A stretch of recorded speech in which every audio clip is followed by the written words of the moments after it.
Yes, people, welcome back to Chelsea Perspective. Welcome back to another match review on Chelsea Perspective. Also, again, the Blue Morning Show. I hope you're all doing well. I hope you're all in good health. Unfortunately for us, it is a sad day for football. It is a sad day for all Chelsea followers, for Chelsea Football Club, given the passing of Gianluca Vialli. I'm sure a lot of us know him very, very well. What a player he was for us. At one point, I think he was player manager currently. Currently, if I'm wrong, yeah, I know him. I think every time I remember him, I remember again the first Nigerian that played for the club, Celestin Babayaro. I think he gave him his chance. Um, yeah, again, RIP to him. Just at the age of 58, I think he fought cancer. He fought it for a very long time.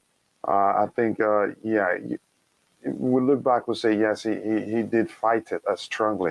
But unfortunately, it has come to this. So rest in peace, Gianluca Vialli. Ty, good morning to you. Sad day for all of us here. Anything you want to say about him?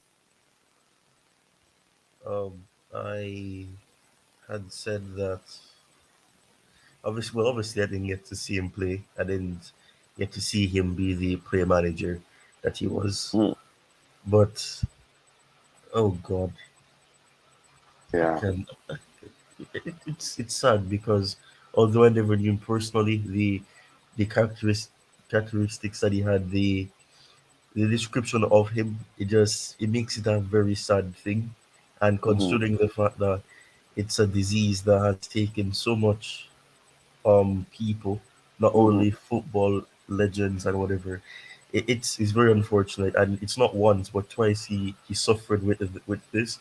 But what I can say is that at least he's not suffering any longer, and that's the positive out of Yeah. this. You can say that. Yeah, he fought it. I fought it very well. He tried his best because I remember it's been quite a long time that we've been hearing about it. Again, more importantly, may his soul rest in perfect peace. He can be proud of how much again how he fought it. We all heard about. I think it's. I don't know how long I've been hearing about it, but more importantly, again, it's as painful as it is, and at a very young age, actually, the 58 is still young. May his soul rest in perfect peace. Amen. Let's see what we have here in the chat. This says Liam Lane saying, Blue morning, Kachila panel and chat. Blue morning to you too. I'd be surprised if you're not the first there. Liam Lane says again, please, guys, keep liking, subscribe if you haven't. First of all, drop a like on the stream as you're coming in. And if you haven't, please do subscribe to the channel. The likes do go a long way. Thank you so much for all the support to the Chelsea Perspective community. Rest in peace in heaven, Gianluca. I'll always remember as a Chelsea. Yeah, he will always be remembered as a Chelsea great, a likable person. I haven't met him in person, but plus, again, the way he speaks and the way everybody talks about him, you know, he's a likable person indeed. But we can't question God as I had a saying. I don't know how to phrase it. Those that believe in higher power, usually you can't question that. You just follow the will of that or whatever higher power you believe in, and again be thankful. But again, he lived a life that will be remembered. He will forever remembered as a Chelsea legend. I think Italian legend. I don't know about his international caps, but yeah, a sad day for Chelsea Football Club, really. Rest in peace, Vialli. Always, will always be remembered as a Chelsea great. Nobody takes that away from him. Uh, anyone else that thinks Chelsea should pay the 10 million loan fee for João Felix just for 6 months? Um, Again, if what's his name, Graham Potter is confident enough that he's going to be able to get him to start performing and get the 10 again the value for that 10 million fee because it is just for 6 months. So yeah, that is uh, no, I don't think it's worth the risk because if it was a whole season, again, if it was a loan for the whole season, then you'd say, okay, we have time to get him to start firing on all cylinders, get adapted to the Premier League.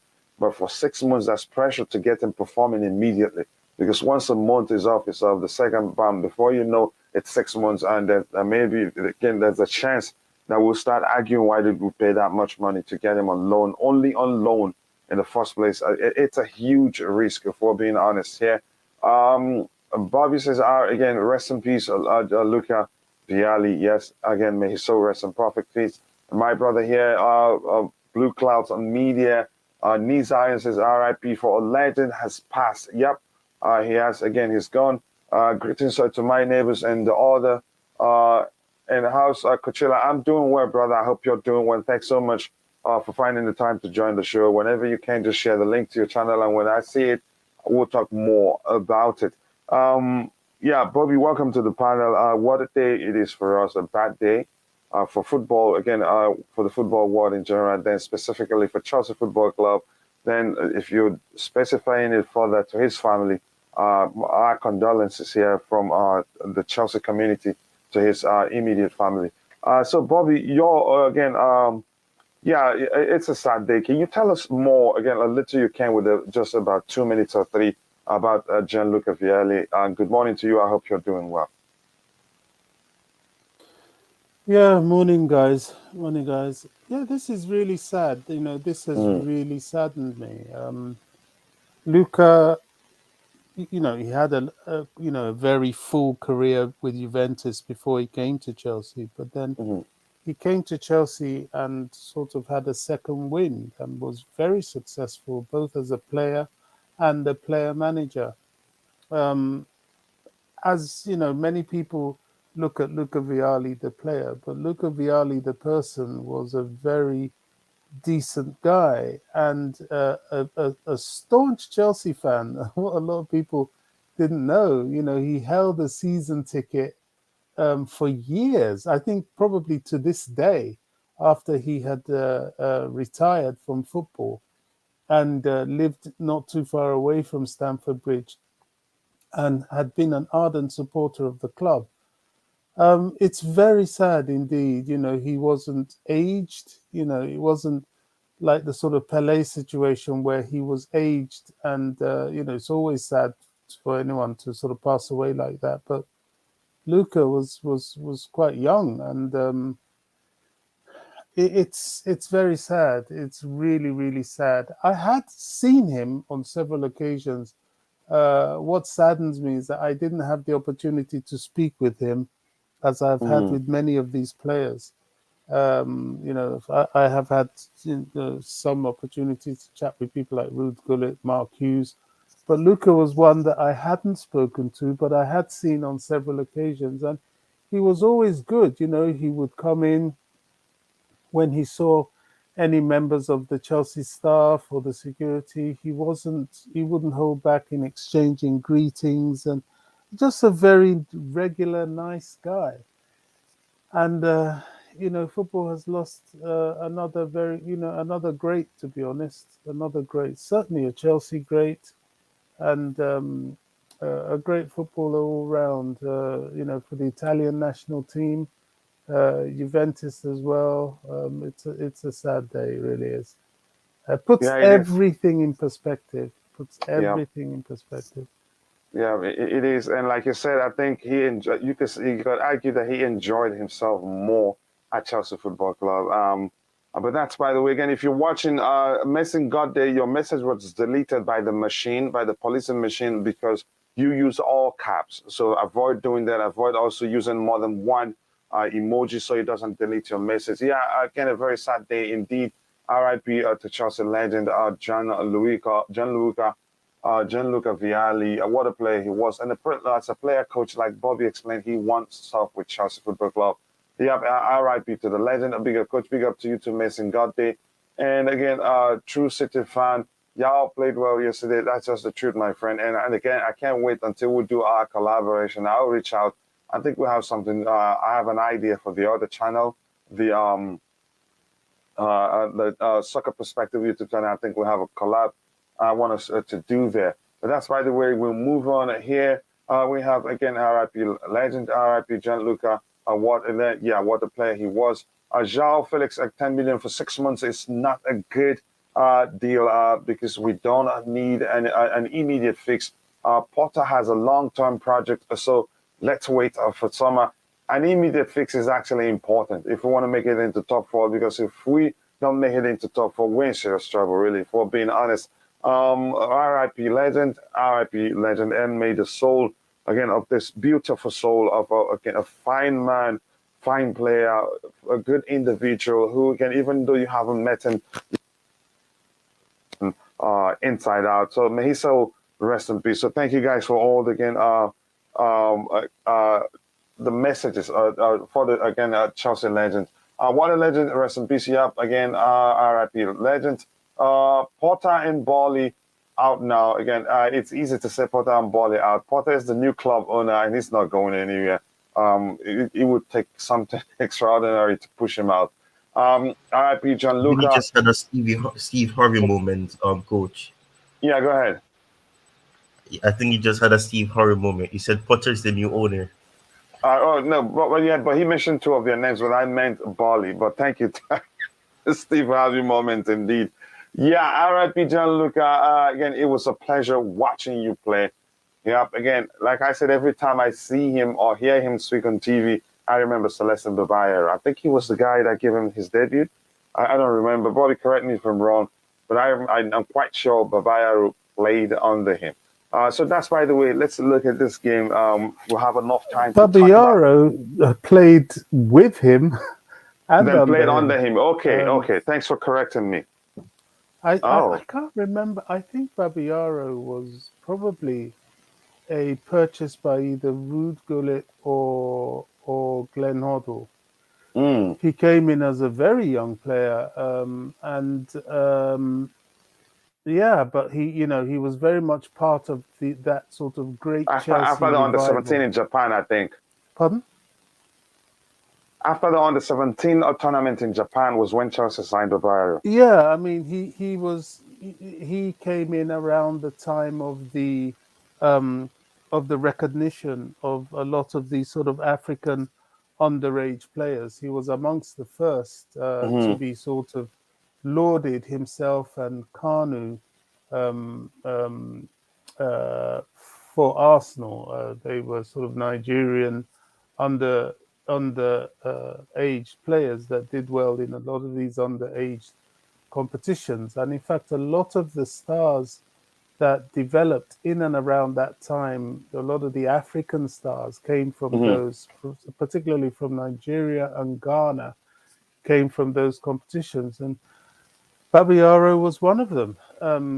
I think he was discovered by Hullet. I think it was Hullet, and he played uh, with Hullet a bit, and certainly played with Vialli and under Vialli, as Vialli was the player coach in that sort of Chelsea revival period when we started winning things again.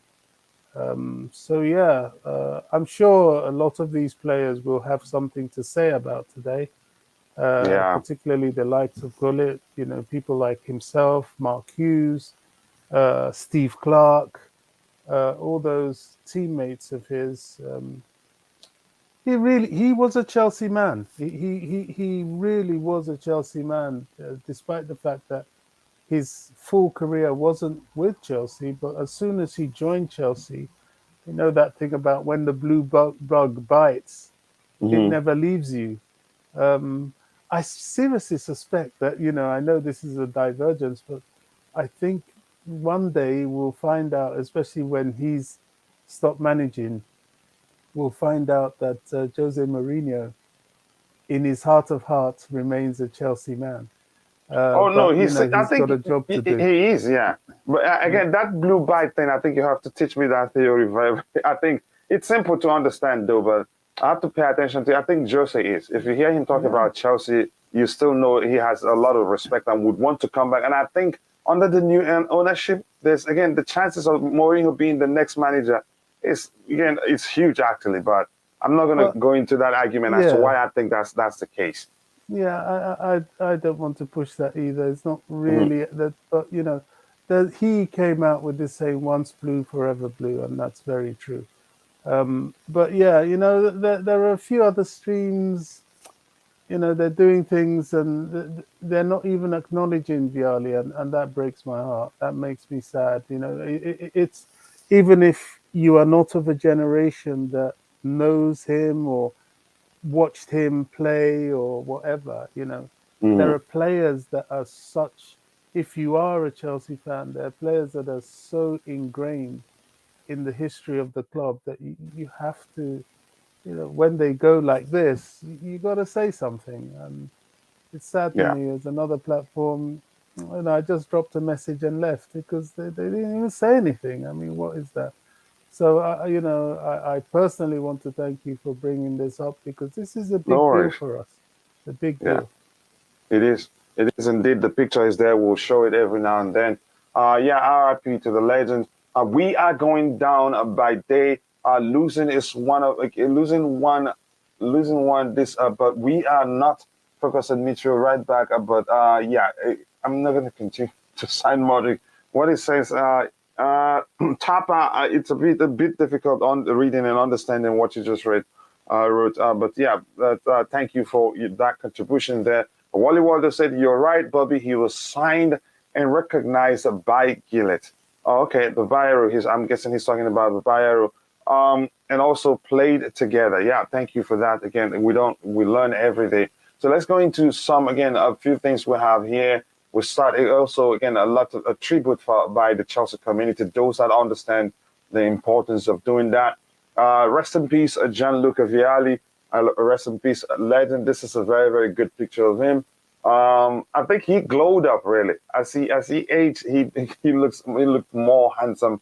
But yeah, we're here to pay tribute to him. Rest in peace. We'll continue doing that even as the show progresses. Every now and then we'll talk about that. This is a picture of him also wearing this jersey with this Chelsea crest. Look at this armband. It's Chelsea. He was Chelsea through and through. Let's see one more picture here. This is him celebrating. I love this. I think I can do a very good edit with this one if I can get his picture from the photo platform that I use. I really do love this one really. What else do we have here for him? His picture. I think these are the trophies he won with Chelsea. I can recognize a few. This one is the Community Shield. This is the Super Cup. Which one of these two is the FA Cup? But these two is the FA Cup. These two are the FA Cup and the Cup Winners' Cup. You won. Okay, this one is the Governor's Cup. Cup Winners' Cup. Cup Winners' Cup. European Cup Winners' Cup. The Yeah. FA Cup, the League Cup, the Charity Shield. I mean, he won some things. Yeah. Which one of them did he win as a coach? I think it was in the FA Cup. He won something as a coach for us, right? There's some. Was it some? I think it's some cup winner. Was it the cup winners? I don't know. I think he was actually a player. Who won the Cup Winners' Cup? Was it Gullit? The FA Cup, he won it as a player, definitely, because that was Gullit that got that. Correct me if I'm wrong. He was player manager at one point, right? Yeah, Yeah, that's 1998, I think. Yeah, did he win anything then for us as a player manager? Yeah. Super Cup and the Cup Winners' Cup. Yeah, that's it. The cup winners' Wow. cup. Yeah. Well, he's a Chelsea legend indeed. Lee Zion says he got them all. Yes, he got them all. Again, a great Chelsea man indeed. RIP to him. We'll continue to talk about him every now and then. If anybody comes onto the panel and again has a tribute, if you put one in the chat, we'll go ahead and read it. This again, some updates here. It's the saga still goes on. Jose only coach that won more than John. Wow, really? Yeah, it makes sense now. He won 1, 2, 3, 4, 5. But as a player, also as a manager, Thomas Tuchel won 3. Right? Correct me if I'm wrong. 3. Club World Cup, Champions League, and the European Super Cup. Okay, Jose Mourinho 3 trophies in total. Jose Mourinho won 8 trophies in total. So Mourinho has more. Yeah, you're correct. Well, thank you for educating us on that. So this talks about Enzo Fernandez wouldn't be called up to Benfica's squad to face Port Muniz. Is that the name tonight? Benfica's message remains clear. As things stand, Chelsea have to pay the 120 million this month. Otherwise, he won't leave. I don't think that would be the case. It's a huge risk for them. probably for him Different. again, his behavior now, plus it has gotten to the extent of them, you know, sidelining him. If again, if, for lack of a better term that comes to mind to me, or maybe expelling him from the team momentarily, or whether it doesn't matter the duration of again he will be out of the team. It's become a risk because they probably see he's not happy anymore, and the more they do that, I think the more he would want to leave them. And if they don't sell now, they are at risk and not getting not even close to the half that fee in the summer because he's not going to renew. He's bent on leaving. So after this whole saga, you try to get him to stay. I don't think he will stay. Plus, if that what we're hearing again, it's sounding like it's true because there are some verifiable sources. Some you could say call again legitimate sources, quoting that Chelsea had that agreed to a certain amount and then came to the negotiation table with us 40 million short. It looking like it's a truth because even the Benfica coach talked about it. Ty, your thoughts? Yeah. This that last sentence for me that could quite easily change because if it's gotten to the point where he won't be available, being that they haven't called him up, he's being punished. And there was this thing that I saw last night as well from somebody in Portugal. I don't know how credible they are. They say they're a reporter and they replied to me and said that it's a decision by Benfica because of his unprofessionalism, and it's also being said that he could possibly miss the derby that they have as well. So that's if he stays there long enough for that fixture to come around. So I mean, if that is the case, this could quite easily change.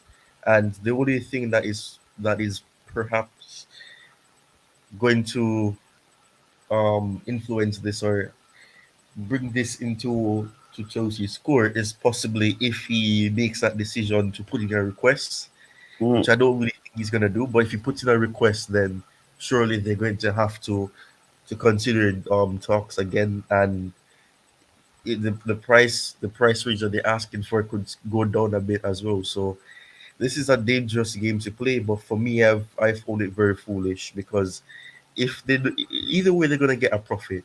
I think the only issue that they have is that because River Plate has to get I think 25% of the fee, they want to get as much as possible for themselves. But any way they take it, they're gonna get a profit because they spend 10 million I think on him, and they're gonna be getting a maximum of at least 60 million. So mm. it's a profit. So I don't know. They're doing foolishness, and that's kind of keeping him imprisoned as well because he's made it clear he wants to leave.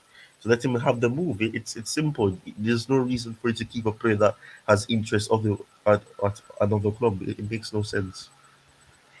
Yeah, unfortunately, they're playing a dangerous game. But I think maybe they have another suitor that told them again, even if it doesn't, that has told them if it doesn't join Chelsea, they still pay them a sizable fee to keep him. But I don't think that's possible, really. I think they're playing a very dangerous game, a high risk game that they may end up not getting anything close to what we're offering them.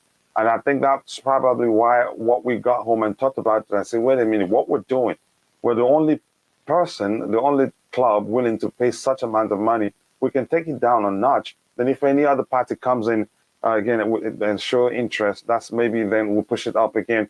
That's by the way, guys. We have 19 likes. If you haven't, please do take a second to drop a like on the stream and I have a subscribe to the comment channel. on If you that. haven't, I will go to Bobby. Okay, if you want to come in now, go ahead, Bobby. Yeah, this Fernandez thing. I didn't really want to talk about that because there's Mhm. so much about yesterday to talk about. Yeah, we'll get into that a But bit. Just a few topics we need to touch again before we but move. Go ahead. but I've looked at this and the whole response from Benfica, whether it's the coach, Hmm. it just tells me that the days of Enzo Fernandez at Benfica are numbered. I remember many, many years ago, once selling a car, I kind of got some guy tell me, oh, he's going to pay a price. Hmm. And when he turned up, the price he offered to pay was very disappointed. It was very disappointing. You know, it was deal or no deal. You know, either I take it or I don't. I said no. And I, you know, looked at him to see if he was going to be able to up his offer. As it turned out, the guy couldn't afford it, and I sold it to somebody else. So I don't know. This excessive sour grapes from them is what convinces me that they know he's gone. Now Yeah. the issue is he coming to Chelsea or not? Will Chelsea increase the price? I think you're right. They've sort of looked and thought, well, you know, we're the only guys here. Why should we?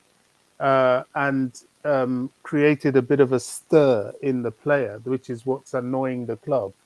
But to be honest with you, if that club is practical and sensible, rather than spit their dummy out of the pram, they Mhm. should make a sale and get another player. There's, you know, they one thing about Portuguese clubs, they have their hands very much into the South American market, and they can pick someone up. So all these tantrums and making it as if it's some kind of enmity situation with Chelsea is pathetic. You know, even if Chelsea's approach may not have been correct, I don't know, but you know, grow up. You know what I'm saying? Grow up. Yeah, Get over yourself. they're just finding who to blame again because of the player's behavior. I don't think it's Chelsea's fault. He's told you guys he wants to leave, so it's only natural that if you feels like that you guys again are not again you know you guys are not helping matters, that he starts behaving in a rebellion way. But I get it. One point you make, Bobby, and that's always I like having you on the panel. Is I just lost what I wanted to say. Is that again they recognize that he wants to leave. He wants to They go. know that, They've and keeping offered him him is more a risk. money. He Mhm. said no. So, you know, cash in. You know, every club that you can think of, even Real Madrid, have been in this situation. You know, you've got a player that has either come to a point where they don't want to play for you anymore. You can't Mhm. persuade them. It's not a money issue with him. He wants another environment. So cash in. Don't throw tantrums and create enemies. What Yeah, good does that do? Ultimately, it's bad business. yeah. I think most likely what they're trying to do again is to again at the end of everything they'll still hold their heads high. They want to again they want some respect from the player. I'm not sure the extent of the issue we're hearing that's going on, and there's a chance there's nothing serious really going on except the what the coach has said. He's pointing finger at Chelsea, but the fact that he's being dropped for the next game shows also something's really going on. But we don't know how serious Yeah, that is. For instance, he traveled to Argentina, and they're saying he's gone AWOL. It turns out he did ask for permission, special permission from Rui Costa, and he gave him that. But we'll move to, on from that. to be Smith. honest, coach, Hmm. I think what is happening here, he has annoyed the coach because the coach governs the playing staff. But the Hmm. club itself will be looking at it more pragmatically and probably looking at a sale. If Chelsea keep hanging round, you know, flirting money around, Hmm. they will look at it pragmatically. You know, why keep this player? He's not going to be happy. He's on his way out. Cash in. You know, that's how I would look at it if I was a member of the board. The coach will look at it differently because you know he's relying on the player to help him win games. So I Yeah. can see what's happening there. I don't think that's the stand of the club. The outburst is the stand of the coach. Yeah, that's the truth. And just something again, new approach. Every time we switch topics, I'm going to scroll to the very bottom of what we have in the chat, so that again, it's aligned with whatever we're discussing. Going back and forth can be exhausting. That is switching between topics because it stresses the brain. This one says again, they are trying to hold Chelsea to ransom because we saw reports before that Chelsea never planned on paying that clause based on Einstein. Again, it depends on who you ask, and I hope that's the case. I don't want us again to set a precedent where if we go to any club to buy a player, they ask us to bend over again, and if it becomes natural, then that's an issue. Let's see what coach you see going to the media to talk about transfers. Clubs see Chelsea as a milking cow because they know we are in a rebuild, and that's more importantly, we're in a desperate position right now. So yeah, again, very well said there. Like you seen, I think you said before, bring back Smith Rowe. That's never going to happen. Good luck negotiating with Arsenal. As a Manchester United fan, Arsenal tried to push for Yuri Tielemans. He's a player I don't want at Chelsea. I know. But my question is always, if we're looking for players who's playing closer to the final third, your output, your numbers in terms of assist and goals has to be in double, at least assist if you're not a striker. Your assist numbers should be, again, double digits, really. As much as I think he's a good player, maybe, again, but you never know. There's a chance he goes to Arsenal and starts fighting, and Arsenal does. But I really don't want him at Chelsea. But then again, it's not my choice. If the club wants him, they'll go for him. But I don't think we're interested. Yesterday, we didn't have Jorginho in midfield, and the game was good. Again, a bit. What if we get Enzo and fresh legs in that central midfield? Zakaria was excellent, really. I'm not going to use good. We should keep him. Carney was excellent. We get to that in a bit. Just let me catch up. Usman Isaac, RIP to our legend, and thank you for spelling it correctly. But they should all be, shouldn't they all be capital letters? Even without the dots, it's still fine. But sometimes people write a RIP instead of RIP. Best way to do it is pay over the release clause and pay in chunks rather than paying the full release clause. I think the plan, that has always been the plan. Something changed, but we're not sure. Just again, we don't know what to believe. There are lots of conflicting reports out there, so it's actually difficult to fathom what's the truth. The buying club has every right to try to negotiate, and that's it. And I think we're a bit impatient, really. Remember, it has not been long we started talking about Enzo Fernandez, and the transfer window just opened a few days ago. But we're very impatient because we're desperate to see changes in the club we love, to start winning. And we feel like getting Enzo will make a huge difference. And like Bobby said the other day, he's not going to solve every problem we have. But the truth remains, yeah, again, I agree to that very, very well, that he will make us better. As Manchester United team are pushing for, he's not a player, Marcus Thuram. Okay, we want him to. I'm here, and we're very interested in getting him. But I don't think we should actually consider him, given we still have Dacho Fofana. I'd rather we go for Dusan Vlahovic and mix it a bit with different kind of players. That, again, Thuram is a bit more like Dacho Fofana, but Fofana, it seems like he's more skilled than him. But it's not at Chelsea's fault. We have every right to negotiate for a reasonable fee. That's why it's called negotiation. So thank you for saying that, Wally Waldo. All parties want something that is favorable to their pocketbook.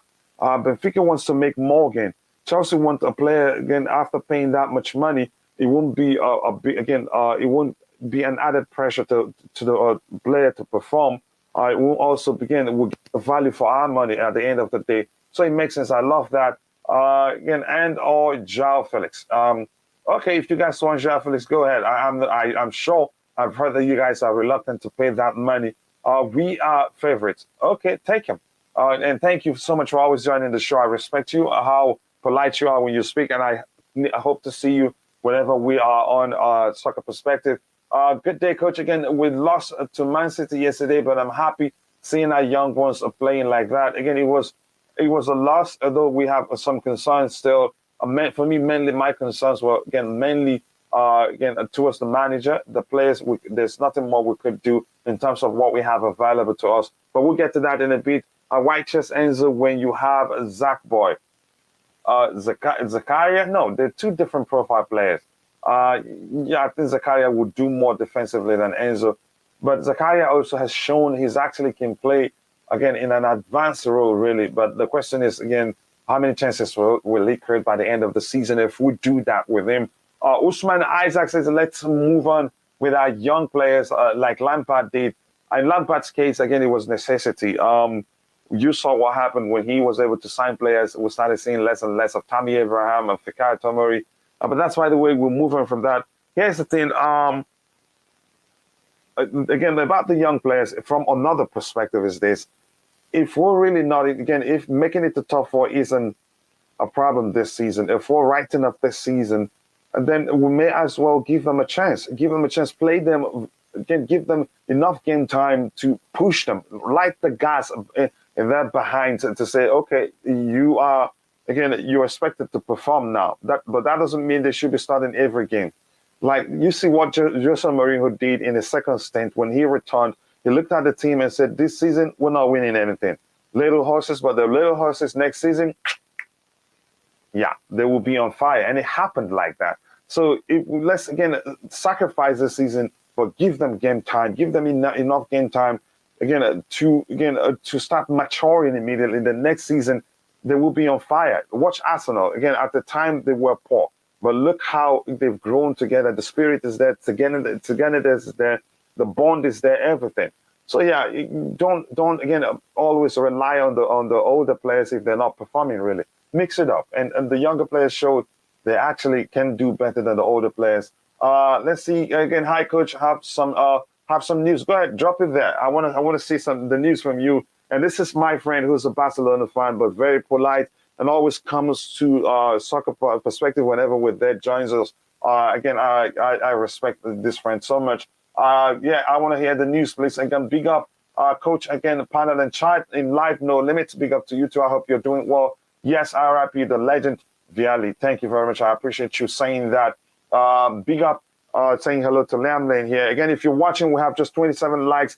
We need to beat that today, just like we did about 3 consecutive days now. We've made it to 100 plus likes. Yes, I think the other day was 150 plus. So if you haven't, please do take a second to drop a like on the stream and subscribe to the channel if you haven't. Thank you. Thank you so much. I appreciate that. Personally, I think Vialli tried to pull a fast one and look again the big man for the board after just arriving and make his mark in the club. Yeah, okay, something you remember him for, but that doesn't take away how we view him. But I get your point, Liam. Big up in life, no limits. Let me see what I have to catch up with, so we'll move on. Zakaria, my man of the match. I hope a Potter can see from his couch that Jorginho is the one killing our midfield. I know Bobby will say yes. That's my man talking. A lot of people feel like that, and if I were Graham Potter, I think since Thomas Tuchel, maybe because Man City really, you can say they went at their best, but don't take the credit away from us. We played well to a certain measure. The pairing in the midfield yesterday was just brilliant. It worked. They did well to protect the defense, especially Zakaria. He was able to beat the press on not once, not twice, but 3 times. Even when he had more than 2 players on him, he was excellent. Yeah, I hope he sees that. Let's not get carried away. I'm not. You know that already. You know that. And I say again, here's something I said before that game. By default, we should be playing. We will play well against Manchester City. Why do I say that? We still have that same crop of players that struggle against, again, teams that defend deep, or teams that play high-octane football. Man City isn't that team. You know how they play. Keep the ball. Again, pass the life out of the opponent. But more importantly, there's always space. So that was why I knew we were going to play well. But the recurring issue was that we weren't clinical. Even when we got chances, we didn't do well with it. But that's, by the way, again, we'll still struggle against teams that defend deep until we change something. Get players that are capable of creating chances from the center area to diversify our chance creation. Other than that, we'll still be suffering when teams that defend deep. Barca pessimistic with Kante. Really, Chelsea and player still don't agree, but everything indicates that they will. If negotiations do not come to fruit, again, produce positive results, it's very high. Barca is very high in Kante's mind. Yeah, thank you so much for that update. I think, I believe that, really. And I think I did a short video talking about that too, so thank you for bringing it up. Barca, you saying Barca pessimistic in what sense? That they don't believe he still leave Chelsea, okay. But if Kante himself, if he gets a leave, he wants to play for Barca. But the question is, we're hearing that Al Nassr are also interested. The question is, are you guys going to be able to pay him that much more? Again, they have to measure the amount of money that Al Nassr will be willing to pay. Like it looks like they're building something new there. And getting Kante will be easy for them if they're serious. Coach, you read my post all wrong. Okay, I'm going to go back to it again and try to understand it. Maybe you need to rephrase it. In business, honesty and integrity are crucial ingredients. If we had started with trying to negotiate, then okay. But if we had agreed on a fee and structure only to try to change it, that's not okay. But the question is, how do we know what really happened? There's no way telling if we're being honest. Zakaria's footwork is really good for how tall he is. Yeah, good observation right there, because usually tall, big players, they lack in terms of, again, being good on the ball and all that, but he has everything.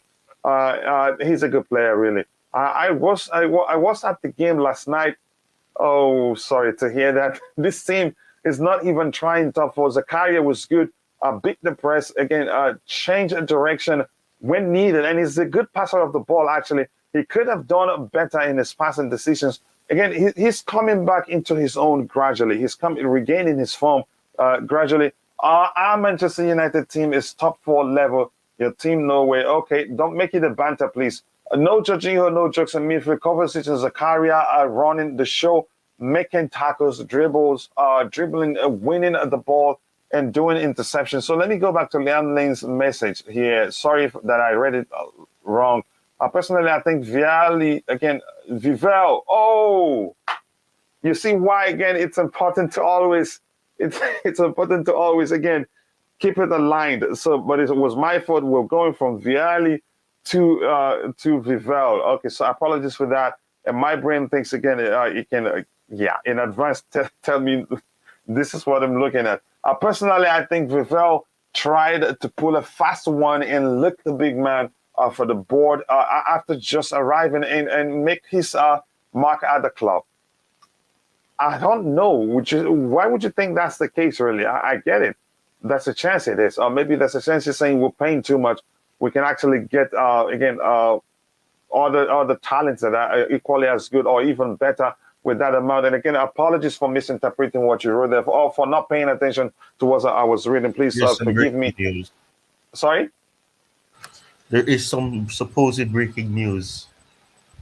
Okay, go ahead, shoot for it, Ty. Kante is supposedly set to sign a new contract with Chelsea.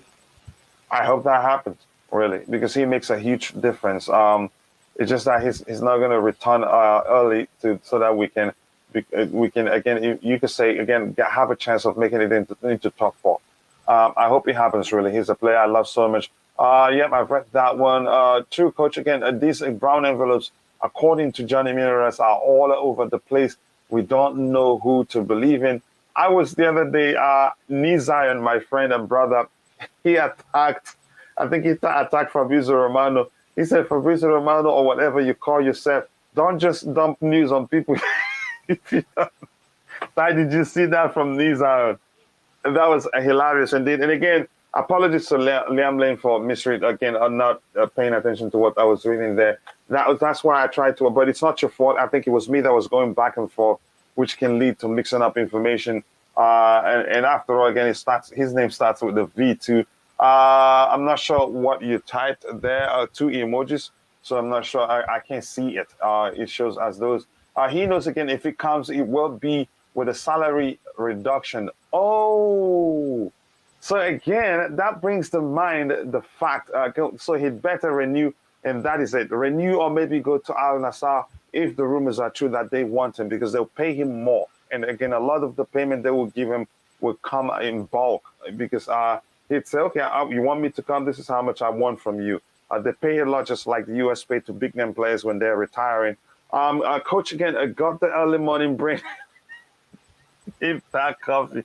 I think I need the coffee, but plus it was me switching between the topics, and the brain, again, giving me a preconception of what I'm looking at. But that's why I do. Apologies to my good friend and brother, Liam Lane, for mixing things up.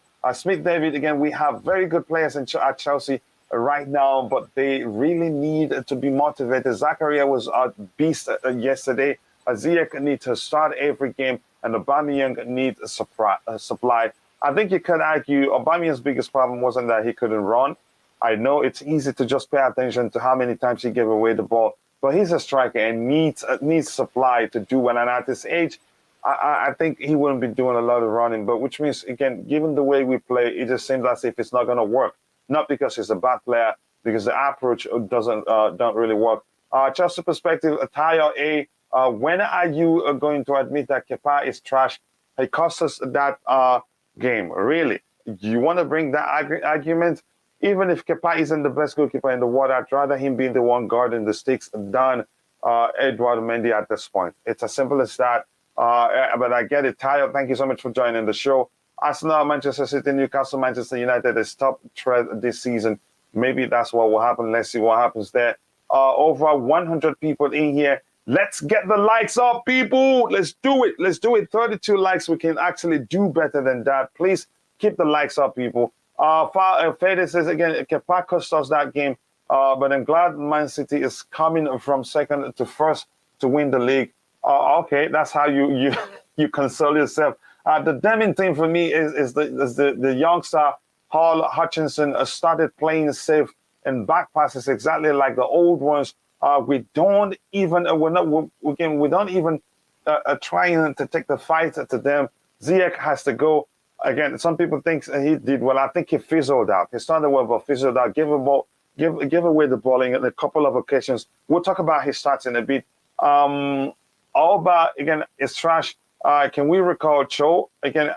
Havertz in Jorginho's role. Hutchinson was timid.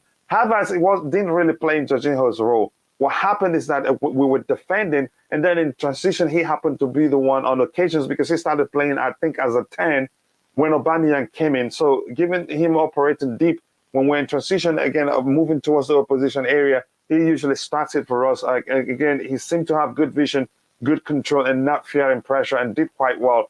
Plus, except for those occasions where he could have done better because we could have countered Man City and get a chance to face their goalkeeper one by one, one-on-one, so to speak. Mr. Brown, new to your channel. Keep up the good work. Thank you so much, Mr. Brown. I appreciate you finding time to join, and I hope you're enjoying it. My brother, Liam Lenigan, says, please like and subscribe when you enter if you have not, as it helps the channel grow and reach a wider audience. Again, brother, apologies for misinterpreting that I read your message wrong. I think that has happened on occasion. One was Stav's message. I think who was again, I don't remember. But that's, by the way, Enzo Fernandez, we've read this one. Let's move on from that one before we go into the match review. This one says that Graham Potter, his comment, I thought, again, he did great. Again, I think the crowd really liked his performance. He won the ball back, covered the ground, was brave with the ball. He gave everything. I think he's talking about the Dennis Zakaria. Yep, there you go, Graham Potter on Zakaria. He was just excellent. But shamefully that what Fortman don't think he deserves a 7. I think he should be one of the better rated players on the day. I'm proud of how the young lads conducted themselves, win more. Again, 3 experience, they will do well. I think a lot of them will be starting the next game. Isn't the next game a cup game? Correct me if I'm wrong. Smith David Arsenal shouldn't be expected to do us a favor. Is that shouldn't be expecting a favor from us? Yeah, I see that. Again, welcome, Mr. Brown. Please like and subscribe. Thank you so much for saying that. So, Ty, we go to the match again. For you, so any positives? Again, what are the positives you observed yesterday? Really, I know again it was a loss, but I think the performance was good to an acceptable measure.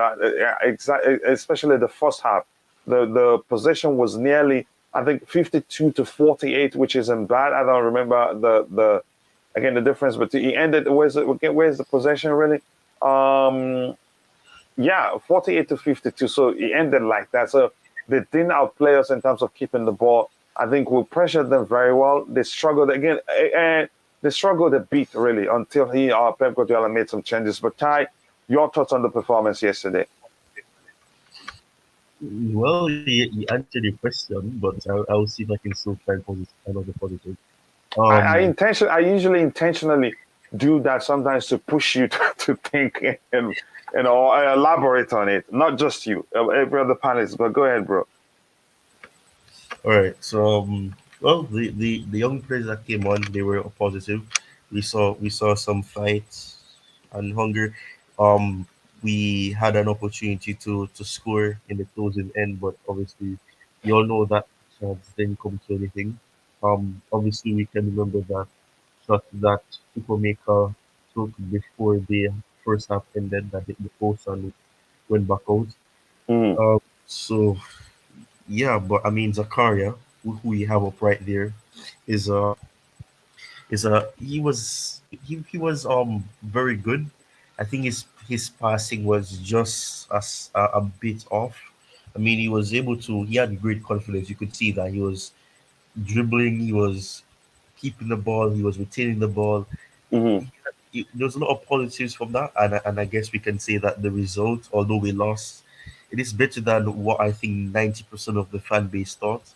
They thought people. I can remember people saying we're gonna get smacked, we're gonna get beaten by 3 goals. It's gonna be this at halftime and this and full time. We're gonna be embarrassed, but we gave them a fight. The only thing we were lacking was probably a goal, and I wouldn't blame Kepa, but if Kepa try to claim the ball, not risk anything, maybe the game ends 0-0. You never know. So I think it was a good performance from us in the first half. The second half, we struggled with the substitutions that were made by City, and our reaction to it was very poor. But I guess in terms of when those youth players came on, when in terms of Zakaria and the difference Hmm. between Zakaria and Kovacic playing as a pivot, contrasting to Jorginho and Zakaria. It looks a bit seamless. I think Kovacic needs to get match sharp again. I think he hasn't really gotten back to that full match sharpness. So I think that is something else. But I personally think that there were some positives, and I mean, I would have preferred it to be a draw, but I mean, I wasn't really expecting us to win. But I'm happy that we were able to keep them at bay for most of the game. Yeah, it wasn't the worst of performances we've seen on the ground, but I think we did well. But again, if anything, to me, what concerns me the most is the manager's reaction to Pep Guardiola's changes, like you said. But we'll talk about that when we get to talk about the manager. I hope we remember to do that. Bobby, how about you? Your thoughts on again the performance yesterday? Any positives for you, or you still again you're concerned? I know you were so not happy yesterday. A lot of complaints from you, but I think if you watch the game again, you see actually we did well. But the manager did respond to Pep Guardiola's changes very well. But go ahead, your thoughts. I think yesterday made it very, very clear that Chelsea now need to step into their future. I think there were, we have 10 players out injured. That would inhibit any team. But the good thing with Chelsea is that we're such a resilient club.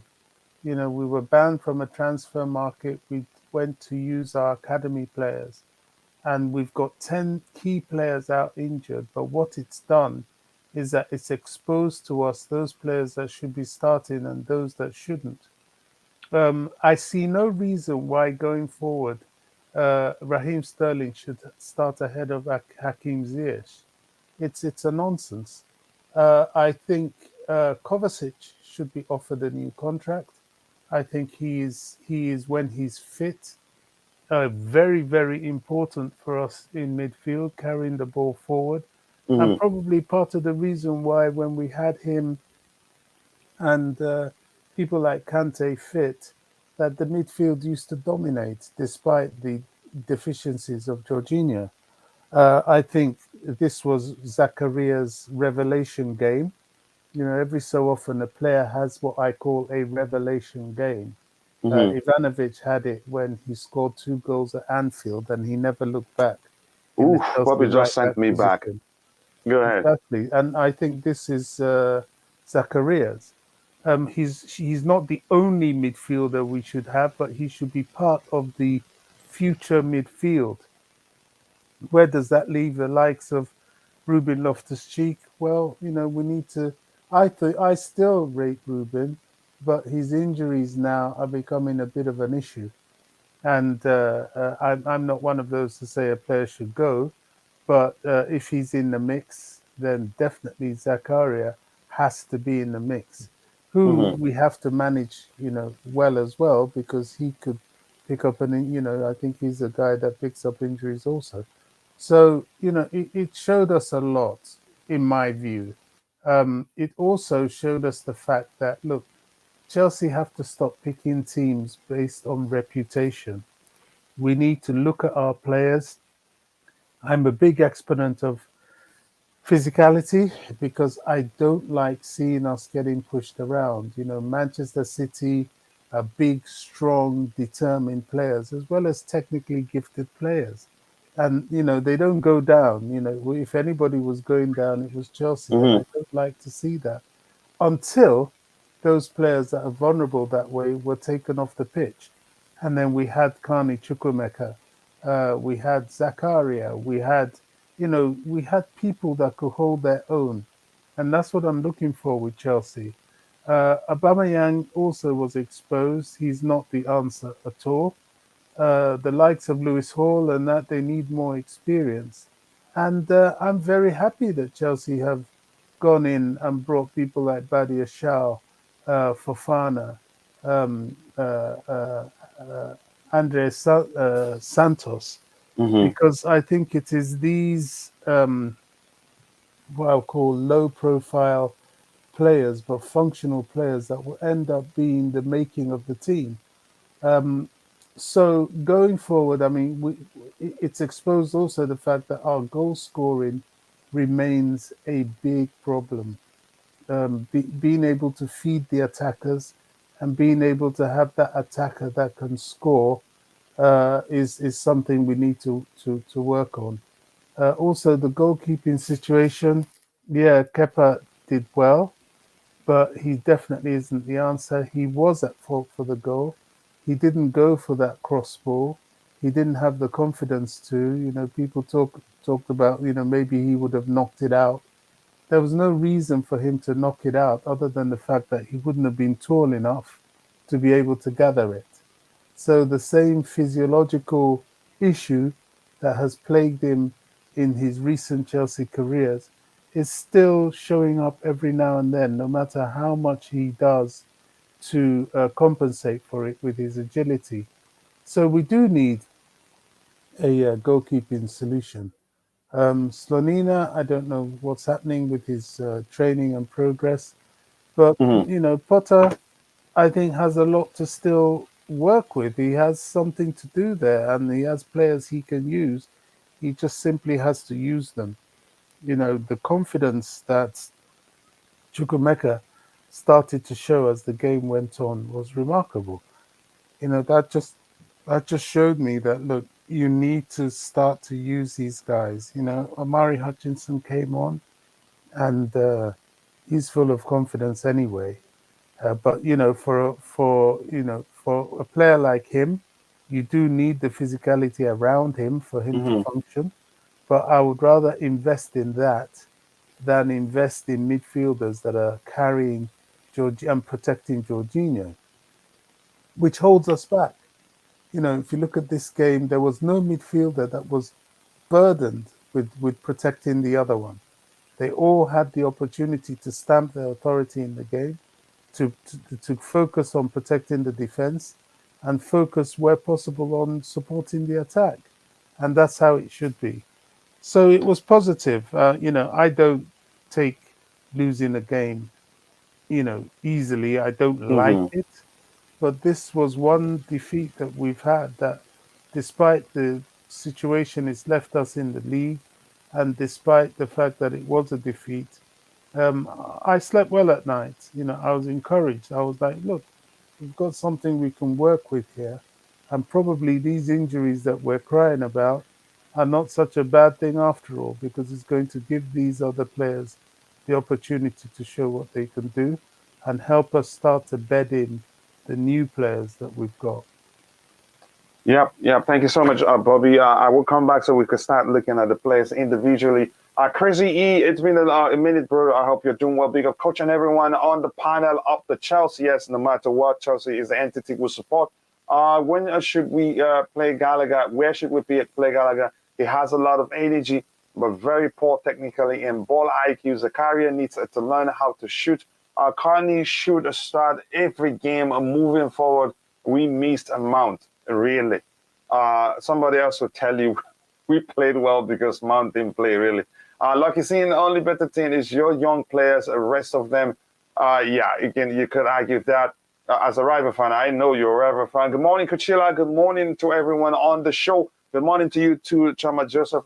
Joseph, I hope you're doing well. Thank you so much. I appreciate you finding time to join the show. Again, Chelsea should get more attacking players that are hungry for goal. I agree with you again, but I think our biggest problem is lack of chance creation from the central areas.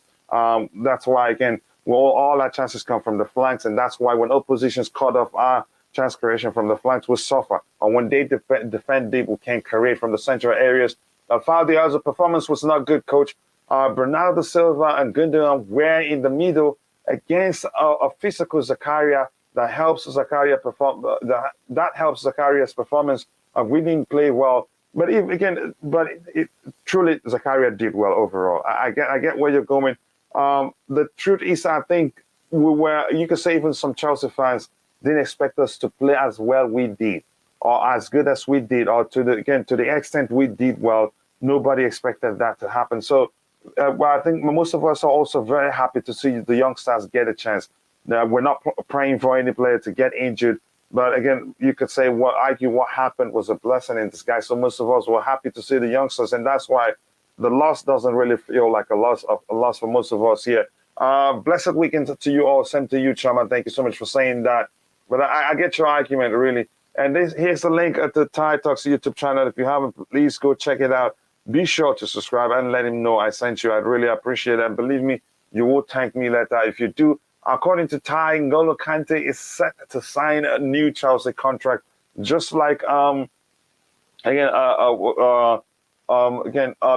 told us a few minutes ago. So yeah, I want that to happen. He's a player that even if you can get just 10, 20 games, let's say 20 games, 15, 20 games from him, those may be games that ends up assuring that you make it into top four or win a trophy. That's how important Kante is to this team. Why do Chelsea players not shoot from outside the box? That's an issue that's been there for a while. The only player that's capable of actually shooting from outside the box consistently, but he hasn't started consistently, is Hakim Ziyech, really.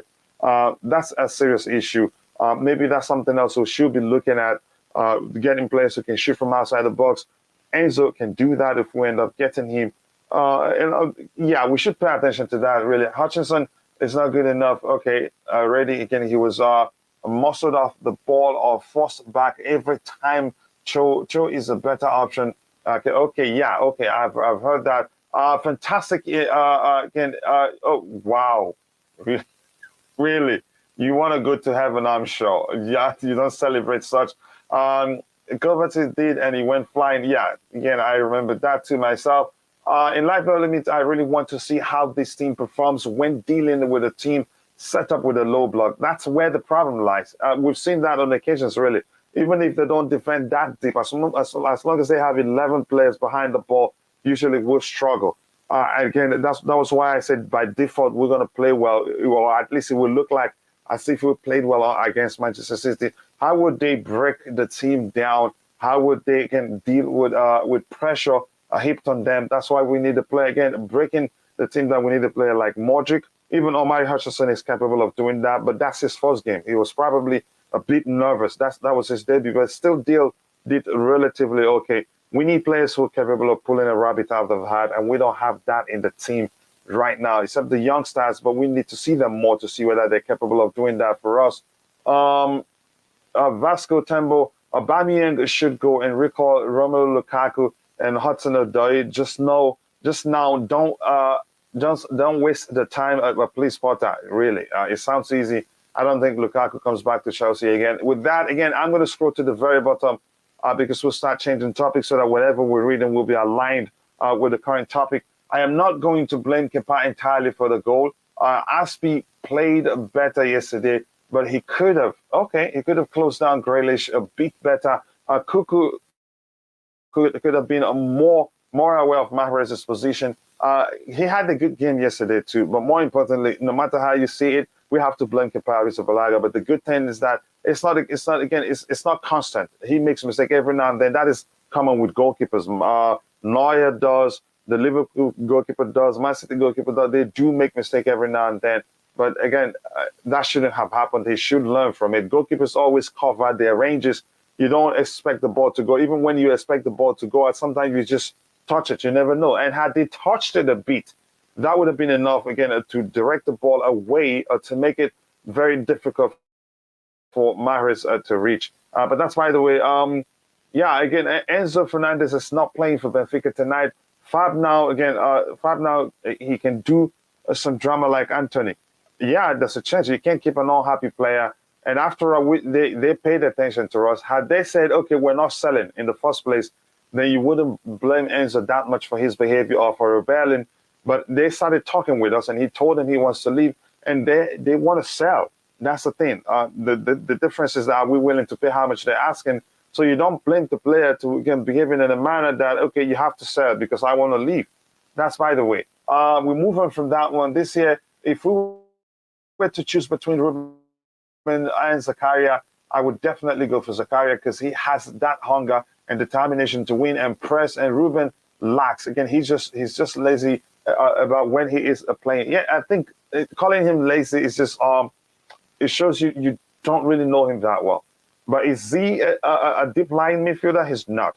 So if you give me the choice of choosing him between ZAKARIA, most definitely ZAKARIA. ZAKARIA is traditionally plays from the deep, so again, portion of the pitch. So yeah, it doesn't make any sort of sense comparing them both. But I get your argument. The Eric Copy, thanks so much for joining the show.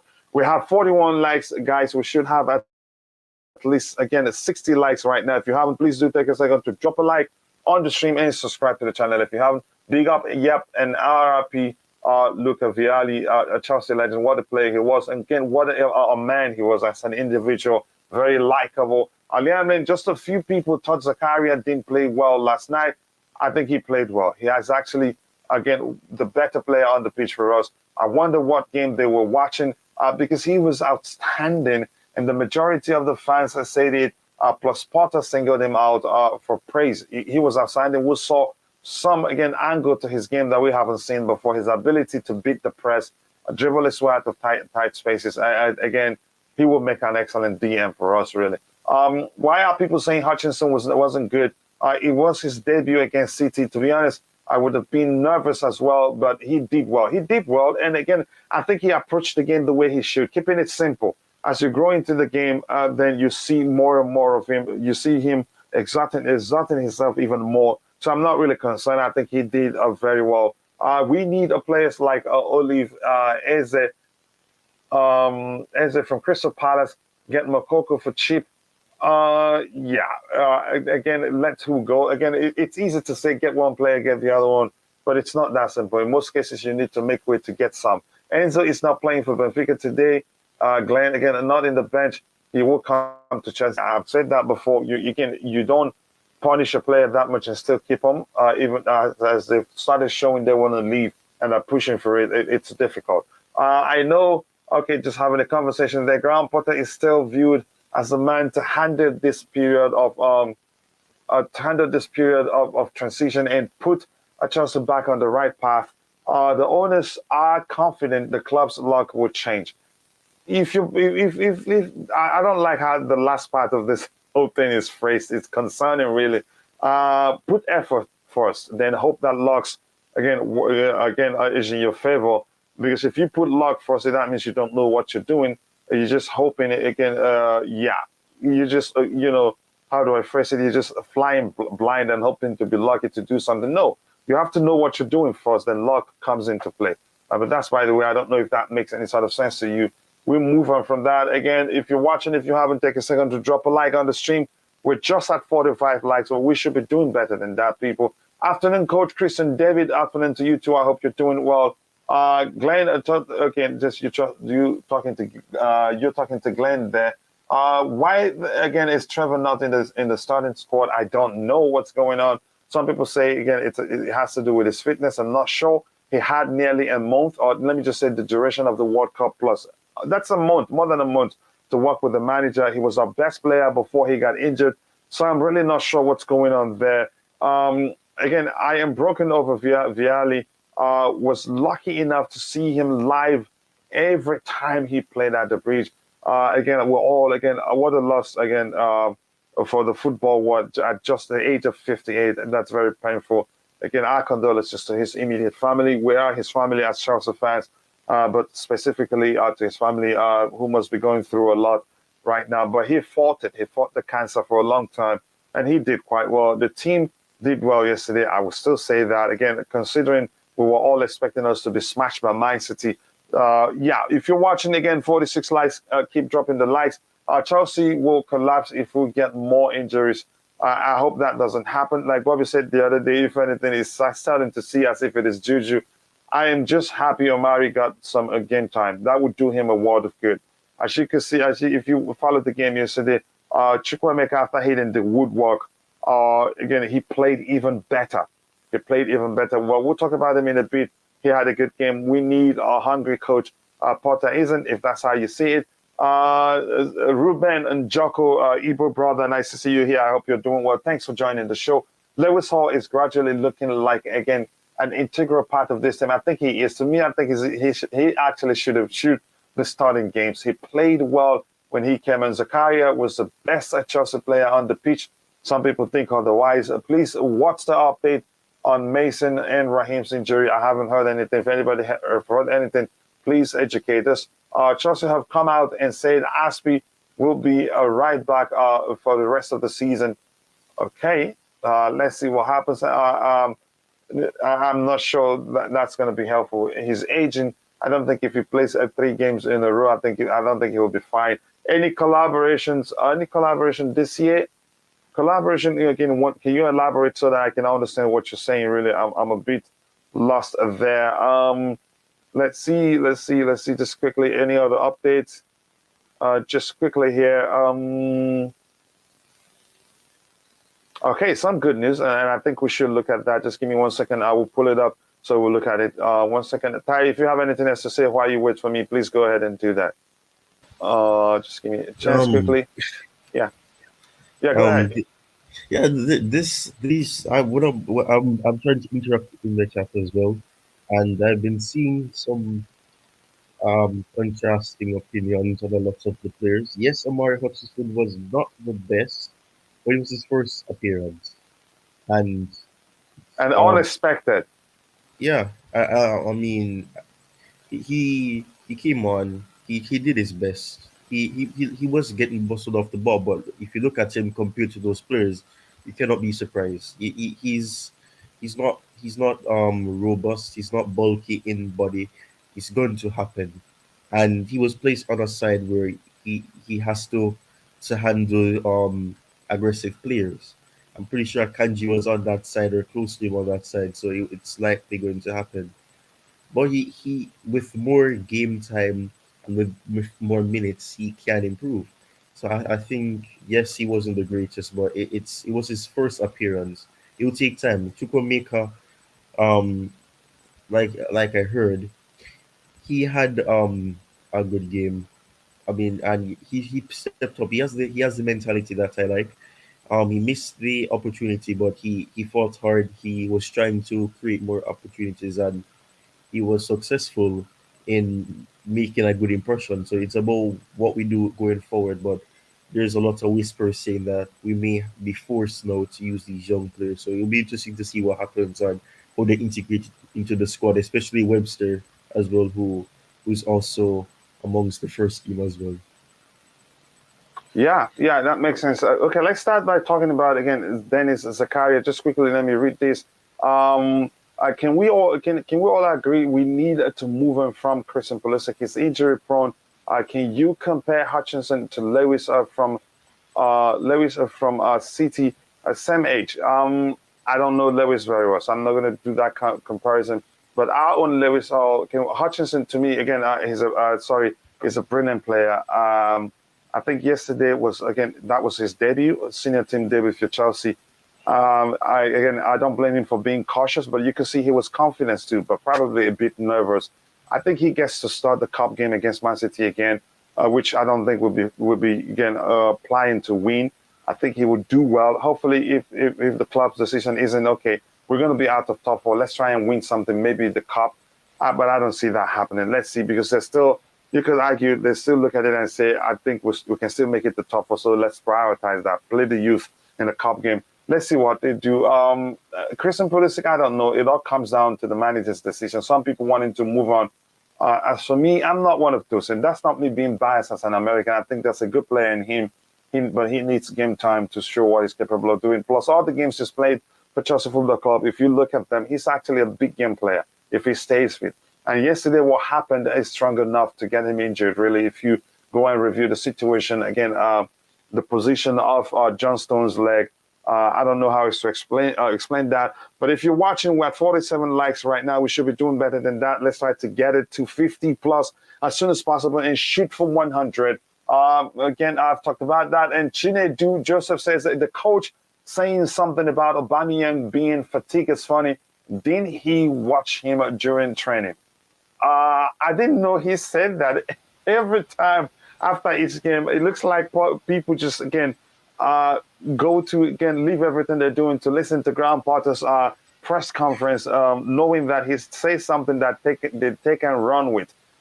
This is funny. I don't even know how to respond to this, really. But Aubameyang he doesn't look sharp. Was it against Bournemouth? He didn't look sharp. Plus, again, I have to, the argument of, again, the lack of service still have to come into play. I think he doesn't really fit the way we play right now. I think we'll be better off letting him go. And we need a younger player. Again, I don't think Graham Potter, there isn't much difference with him to Thomas Tuchel except more vertical passes from his team, current Chelsea team. Whereas in the case of Thomas Tuchel, we play in a very, again, reserved manner, picking and choose when to attack. I think they're the same in terms of how they use strikers, and I don't think Aubameyang is the man because he can't press. He doesn't. Again, he's not becoming younger. He's getting older. Cappy says Ivan Toney was spotted at Stamford Bridge yesterday. Go check Charlie Patrick Zero. Again, why do we look elsewhere when we have an already proven Premier League product? Usually that's not a guarantee. We've gotten players from one club across two clubs in the Premier League, and yes, they failed. But that's, by the way, somebody said yesterday, was it 2 days ago, that Ivan Toney isn't coming to Chelsea. He's going to prison because he's facing serious, is it gambling charges? Or I don't remember what that was really. Ty, are you well acquainted with that situation? I'm not sure. Ivan Toney is a good shout, saying, again, that brother. Okay, let's see what happens. Smash the like button, people. Again, we have just... again, 48 likes. We should be doing better than that. My brother Tayo says smash the like button. Yes, people, keep liking the video and also subscribe to the channel if you haven't. I think we've gained nearly 20 plus subscribers today.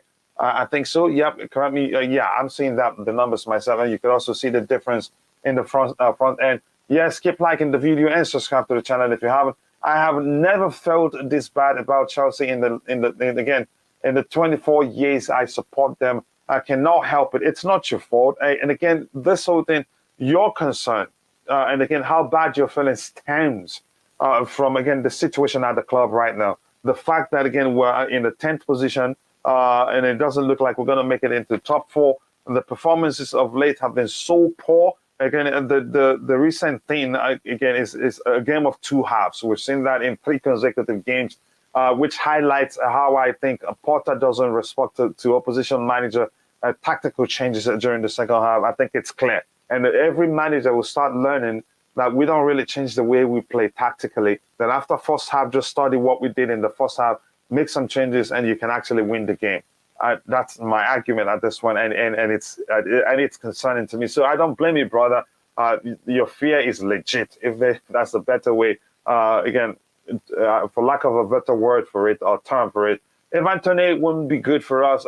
Not when he's being fined and banned for betting. So so that makes sense. And that person that says he's not coming to us, he's going to jail. I hope he doesn't. But players should pay attention to what they do. We live again in 24th century, where you think you'd get away with something, it pops up from somewhere. Again, it's information age. So I don't know how they reason. Maybe they're not. It's ignorance not to understand how information travels in the modern world. More eyes will be on our club if we buy Ivan Toney. I don't think the club will risk that. If we're being honest, I'm going to say this. As much as, again, I agree with Bobby, you move on and you learn to forgive people. I'm talking about Ousmane Dembele. You could argue the reason why Chelsea has never been serious about signing him is about the PR. It comes down to the PR baggage he comes with. Again, it's not going to be simple, really. Chelsea won't be looking to sign him. There's something we've struggled with in the history of our club, so we don't want anything to try to to explain why it is the way it is. What happened. We don't want that in our club. You sure, Tony? It wasn't there again to to place a bait. I don't know, man. Again, and I didn't see him. I only saw that through Fofana. I saw Andre Santos and Badiashile. They were all there. What happened to the transfer rumors? Was it brown envelopes? I wouldn't say it was brown envelopes. Now, again, there's a chance we were serious, but I think Brighton triggered the extension on his contract, didn't they, Ty? Let me check to be sure. I think that's the case. I just said something that is surprising to me in the chat. Oh, okay. I'm gonna look at it in a bit. If it was a tweet, you can always share the tweet so that people can also, again, help you again by following you on Twitter. Let me see. And it's Trossard. Trossard transfer market. Just 1 second, guys. I'll be with you in a bit. Trossard transfer market. Just give me 1 second. Woo! Interesting. Leandro Trossard is ready to quit Brighton this summer after rejecting a new contract. Just as we were looking at, I'm trying to look up something here. So again, his contract expires in 2023. I think they have an option to trigger an extension, don't they? Yeah, but it said that he's ready to quit. So even if okay, they do so that, now doesn't mean so the fact that they have an option to trigger an extension is no guarantee, right? He has to agree, or else. His contract still expires in July. I'm trying to find out how the contractual part of it works, but I think that this doesn't mean he stays because he was ready to quit because they started talks with him last year and he wasn't open to it, so he can still leave in the summer. I don't think they're gonna permit an exit unless he does some extravagant thing and they want to get him out. Yeah, I hope that happens. Again, what happened? Again, yeah, I read that one. And this is a comment of Titox is sharing with us. Graham Potter believed to have backed a bid for Benfica Enzo Fernandez, despite Benfica's recent comment. Chelsea haven't ruled out of making a new offer before the end of the January transfer window. So we're not going to be in a rush. There's still time. Except if another player comes into play and say they want him to, maybe that could push us to up the bid and take him. So yeah, I think it makes sense that again we have a lot again still a long way to go in the transfer window. So yeah, why be in a rush to pay that much money? Yeah, it makes sense. And Ty, thank you for that update. Brighton triggered the 1 year plus. So even for that, really. So why is it still saying here that his contract expires in June 2023? I thought if they triggered that, then it would be 2024. Okay, but let's see what happens. Why do our players always lose? Sorry, Ty, go ahead. I was going to say that, and transfer market always update as quick as possible when things change, and it's been 24 hours, so I'm not sure. Okay, who do you, again, why do our players always lose to opponents they are supposed to be marking? I'm not sure. I think it's a matter of finding again a coordination or playing as a unit, a present as a unit, and all that. So I'm not sure as to why that is really. Well, again, I thought they did. I thought they did too, and I thought they'd do that because it makes business sense to do that, and again, get a sizable fee from his sale because without that, he gets to live on a free. Plus, I don't know what I'm not sure if that's the case.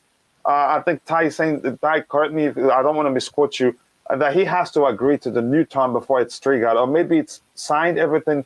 It's just them saying, okay, we want 1 more year from you, and he has to oblige to that. So I'm not sure how that really works. I'm not well acquainted with it. How old is Trossard? Trossard, let me look at it just quickly here. He's 28. He's in his prime, really. And I think if we can get him, I think he will do well for us. Plus, he understands Graham Potter's approach to the game. And maybe he will make a difference for us at the club. 48 likes, people. Keep liking the stream. We can do better than that. Let's get it to 100 likes as soon as possible. Again, VAR were the ones that caught Ivan Toney betting in the betting shop.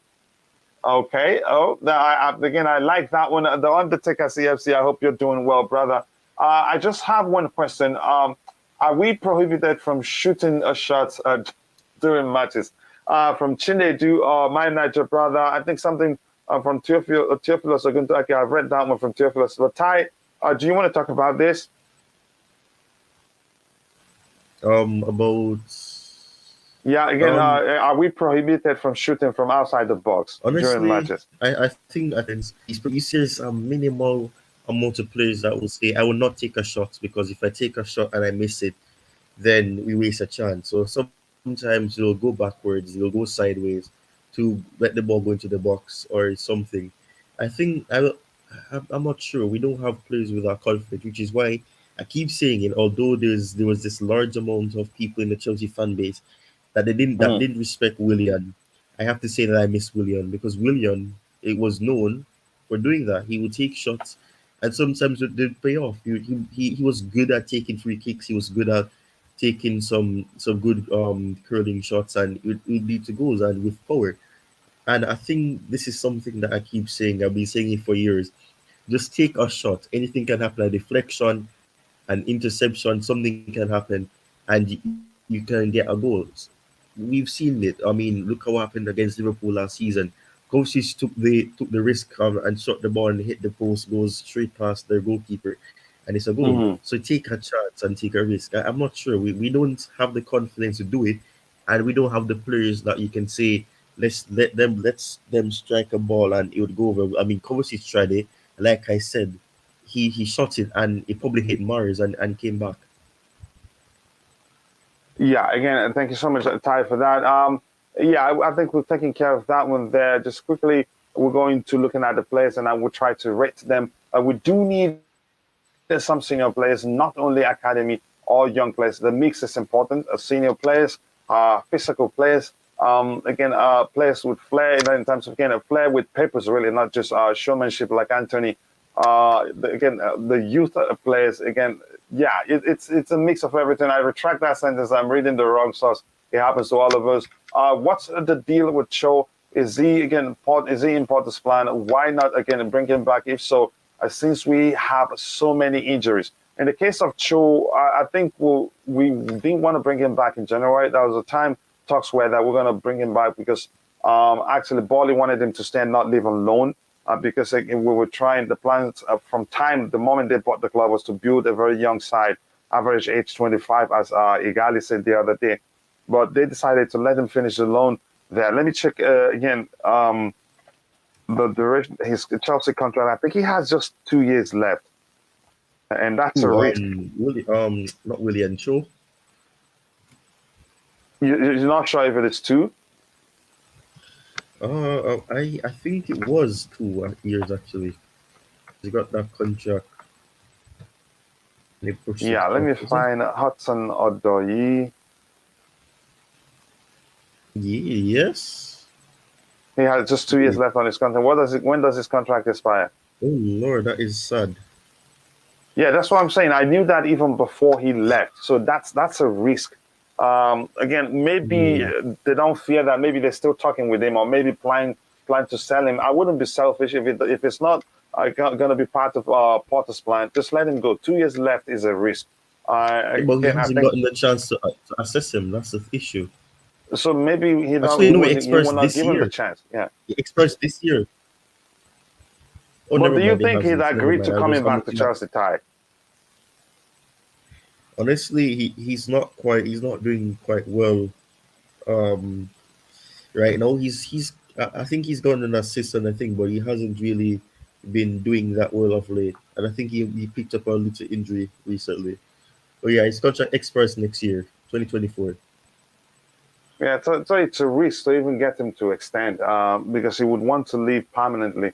Except if Graham Potter can speak with him and convince him, and the new owners convince him too. But let's see what happens. Really, his cases are very unfortunate. Really, And Bobby, if you're listening, I know you're at work just as usual. Whenever you have anything to say, you can always come in. What I want to say, I'd rather see us shooting from outside the box rather than seeing us pass back constantly. And that's where creative players who can create the slightest of chances for themselves and then shoot from outside the box. That's why it's important. We must pay attention to the profile of players we're looking at, really. It's important we do that. Although it doesn't have a callback clause. Oh, okay, no wonder why we let that go. Money Made is the only, Money Mace, I'm guessing, is the only player with minerals to shoot accurately from outside the box. And it's not easy to move him off the ball. Okay, I see your Mason Mount, one of Mason Mount's biggest fans, plus the language you're using. Again, I know, but that's not a problem here. I think the best shooter we have in the team is actually Hakim Ziyech, but again, he has played less games, so the comparison wouldn't make sense now because we don't have the numbers to do so. But Mason Mount does shoot from outside the 18, sometimes even when he doesn't have to. Yes, R.I.P. to Gianluca Vialli. Again, may his soul rest in peace. This one again, 2 years left on the contract. Sorry, Ty. What were you saying? I was asking if you said journalist. Who said journalist? Vialli. Who? Vialli. Oh, okay. I'm wondering if you said journalist Vialli. Gianluca, no. Yeah, Ty, what are you doing today? It's picking out things I'm mispronouncing. I'm gonna fight you. I'm off, lads. I feel terrible. Could be the Vialli news, but I just feel again disconnected from this club at the moment. Again, have a wonderful Friday, everyone. Send to you, Glenn. Just calm down. I think everything will be okay. Nothing lasts forever. The bad moments will pass. And I believe after that, I think it will be all rosy for us, at least for a while, because the things are, again, every now and then we still, go through periods, but periods like that. But I hope we learn from what we're going through right now and never allow it to happen against us. And what's happening to us, it wasn't by design. A lot of stuff contributed to it. So yeah, I hope you feel better. I think the thing will come good soon. Let me see if we have anything else lined up there. I will take 2 updates sent to me by Liam Lane. So before we move on to anything else we have lined up, I don't think there's anything else here. Yep, I think we've covered everything we have. Oh, we haven't talked about this one. Just give me 1 second. Grand Pot, we talked about this one. But this one here, where again Chelsea have let's start from here, really. Then we can transition into into the match review proper.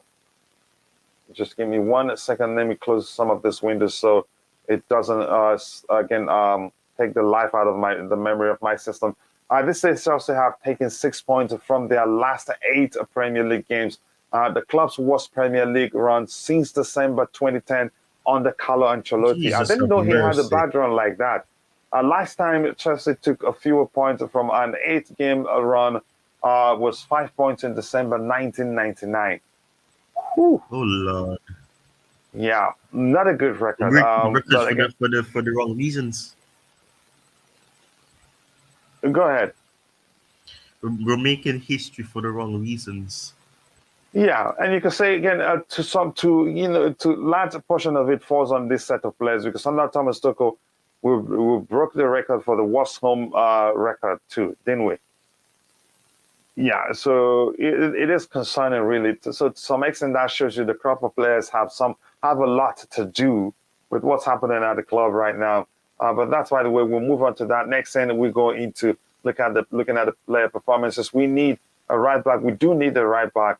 But what we're hearing that the club is, but I see that as just rumor that the club has decided to keep Cesar Azpilicueta as a right back until the end of the season. I'm not sure. That sounds somehow to me. Wally Waldo says again, we've been through situations like this before. I think we will get through. Yeah, we will most likely get through. But more importantly, I'd like us to learn from it and structure the club in a manner that nothing like this will happen again. And again, more importantly, for instance, the sanction thing, I don't think will ever happen again because we're talking about a consortium right now. So if any individual has done anything, the club won't be sanctioned. That individual, the consortium will expel the individual or say, okay, you're still part owner of the club, but you're not going to be an active owner of the club, so you don't get us into trouble. So that structure alone ensures that we're never going to face such sanctions again. So that's why I'm saying hopefully we'll learn from whatever that has led to us having too many injuries or the team performing breaking again. Again, you could say horrible records really. Learn from it and ensure it never happens again. Our biggest problem is scoring goals. That has always been the issue. It can empathize with feelings disconnected from this club. Yeah, I can too. I've been going since 1986 and just don't feel the same recently. William Eustace, I hope I pronounced your last name correctly. What's the hold up on playing David Fofana? He's probably a better and more hungry option than Alba. I don't think so. Even though some say he's gotten his work permit, I don't think he's done so. Ty, did you hear anything about his work permit? I haven't heard anything about it so far. I think he may get ironed out very soon. Yeah, we need to, and I think there's a need to keep him. He's not a talent that you send out on loan. It would be a huge mistake if we do that. But that's, by the way, some update here. Just quickly, we'll look at it, and then we'll move on to, again, talking about the player performances. Arsenal will not be drawn into a bidding war with Chelsea in the battle for Mykhailo Mudryk and will refuse to pay over the odds for the Shakhtar Donetsk winger. To me, that's a good sign. We may well end up getting him. But again, if in fact the player is bent on joining Arsenal and it's working for them, it makes it very difficult for us to iron out a deal with Shakhtar Donetsk. It would take a lot of selling to get him to join us rather than Arsenal if in fact he really wants to join Arsenal. Ty, let me go through this again. But Ty, let's talk about this first. Your thoughts. Arsenal will not be drawn into a bidding war with Chelsea in the battle for. I'm not going to try to pronounce her first name, Mudryk, and will refuse to pay over the odds for the It's pronounced Mykhailo. Yeah, Mykhailo. I did not want to butcher the guy's Mm-hmm. name. Yeah, this is something interesting. There's also an fresh update to this from Lizard Kinsella, where he's saying that Chelsea have grown in confidence after fresh talks. And for me, I personally, I would say move on. Don't try learn from the No, Rafinha Ty, we shouldn't situation. move. How many days now? How long have they been chasing him? But go ahead. For the past 4 days at least, I think we should move on. I don't want us to be in negotiations with a player who's made it clear, literally, he's been liking in Arsenal related edits to him on his birthday yesterday and things like that. He's literally saying that he's more than open to joining Arsenal. So we should learn from the Rafinha situation where the player is bent on going to a club, and plus we aren't making a bid until we have gotten the Yeah. confirmation or we're being informed that he is open to joining. So even then, we have to wait on his confirmation. That could take days. When in that time frame, he could be focusing on one player, you could be doing that good for somebody else or focusing on getting some agreement with somebody else. I don't know. I just feel like this is not going to work out. Move on to somebody else. And his profile isn't somebody I'm fond of as well, but we'll have to see what happens. We'll have to see what happens again. And I think the Arsenal took the comment, the response he gave to Zinchenko's wife, who interviewed him again. And his response, I read it. He says again, if I have an opportunity to go to Real Madrid and sit on the bench, I will most likely choose Arsenal over Real Madrid. So his point is he's only choosing Arsenal because he believes he will be starting. But somebody made an argument the other day, who will he be starting over? They rotate, if that's the argument, really. But if he wants to be starting every game, I don't think Arsenal is the place right now because there's no space for him. This really, again, I think he'd be a rotational player, but it is good enough to make them a serious title contender. I think him joining him they will win the league. But Yeah. I wouldn't call for the club to pull out if they're serious about him. I think we should slug it out. If Arsenal Coach, have to take him, let them pay more. Go ahead. Coach, that's wishful thinking. Let him go. The guy, like what I said, the guy is clearly been twerking for Arsenal. I think I just think like we shouldn't embarrass ourselves again. It's just too much. If this guy is so set on Arsenal, then we're wasting our time. So you're Unless, saying but we the, should stop going for unless, players because Arsenal is they're looking at that particular player. but the problem is we're talking to the director of Shakhtar. We should be talking to his agent and himself. Find out if he actually wants to come here. We could get green light, and then the player say no, I don't want to go there. Here's the thing. Let's talk about this now a bit. If we're being honest, before we start talking to the director, I think we may have again. I think we probably will look at it and say, okay, that, as much as that is important, we need to talk I with the don't. players camp. I think they before Chelsea start doing that, I think we must have gotten That's, some that's encouragement, really. that's what you think. But in the past, we have evidence that we didn't do that with Rafinha, for example, or we just went straight away talking to Leeds, and then we didn't convince Rafinha enough of the project. I think it's not out of the it's not out of the it's not out of place for me to think we haven't actually spoken to his agent. We haven't convinced him, because if we had, it wouldn't still be twerking for Arsenal the way it is. I think we as a club, we need to maybe just let this one go. I don't think we're gonna get him. I think that this guy heart is set on Arsenal. I think we need to move on and to people that actually want to come here. Okay, I think you and Kai, you two have a campaign. You don't want us to be shamed. Again, after everything, he ends up Exactly. joining us. And there's Like, nothing wrong with not being wanting to be shamed because no, nothing else, nothing we got wrong with shamed. that. But I really want to be shameless in terms of this. Push them if they want him, pay the money. But again, I get your argument. Really, it makes sense. I think we need to invest more in scouting. We cannot continue paying a lot of money for players. We could have gotten a cheaper with good scouting. Yeah, again, that's a good We could have argument. I think gotten we're doing Enzo that for right now. cheaper. We're doing that right now, but again, given what we want, we have to pay the money to get the player we're looking at right now. Potter needs a summer. Potter needs a summer again. Okay, I will just after that. Yeah, okay. He needs again the whole season. He needs a summer. Okay, let's try and do that maybe and see what happens. If you think that's all he needs, but I don't want him to run the club into the ground while we wait for the process to start showing progress. If you're watching, if you haven't, go check out Ty Talks YouTube channel. Just 18 subscribers away to get to 700.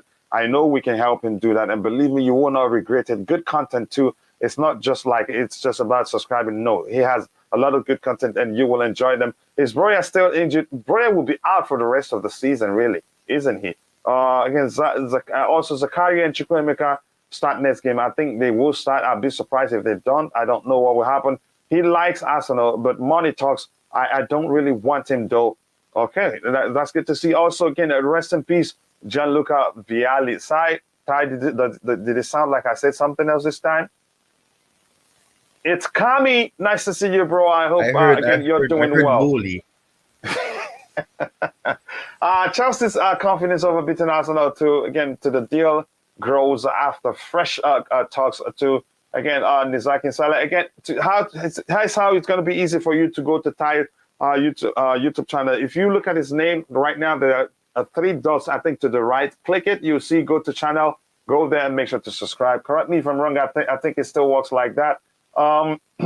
With Sterling and Pulisic injured, I expect us to step up offers for Mudryk, maybe, or some other players we don't know. Shakhtar wants 18 million plus for him, and I don't think it's worth that money. Okay, let's see. It's good for us if him and Felix don't go to Arsenal. I don't think Arsenal can accommodate them, but that's so much money.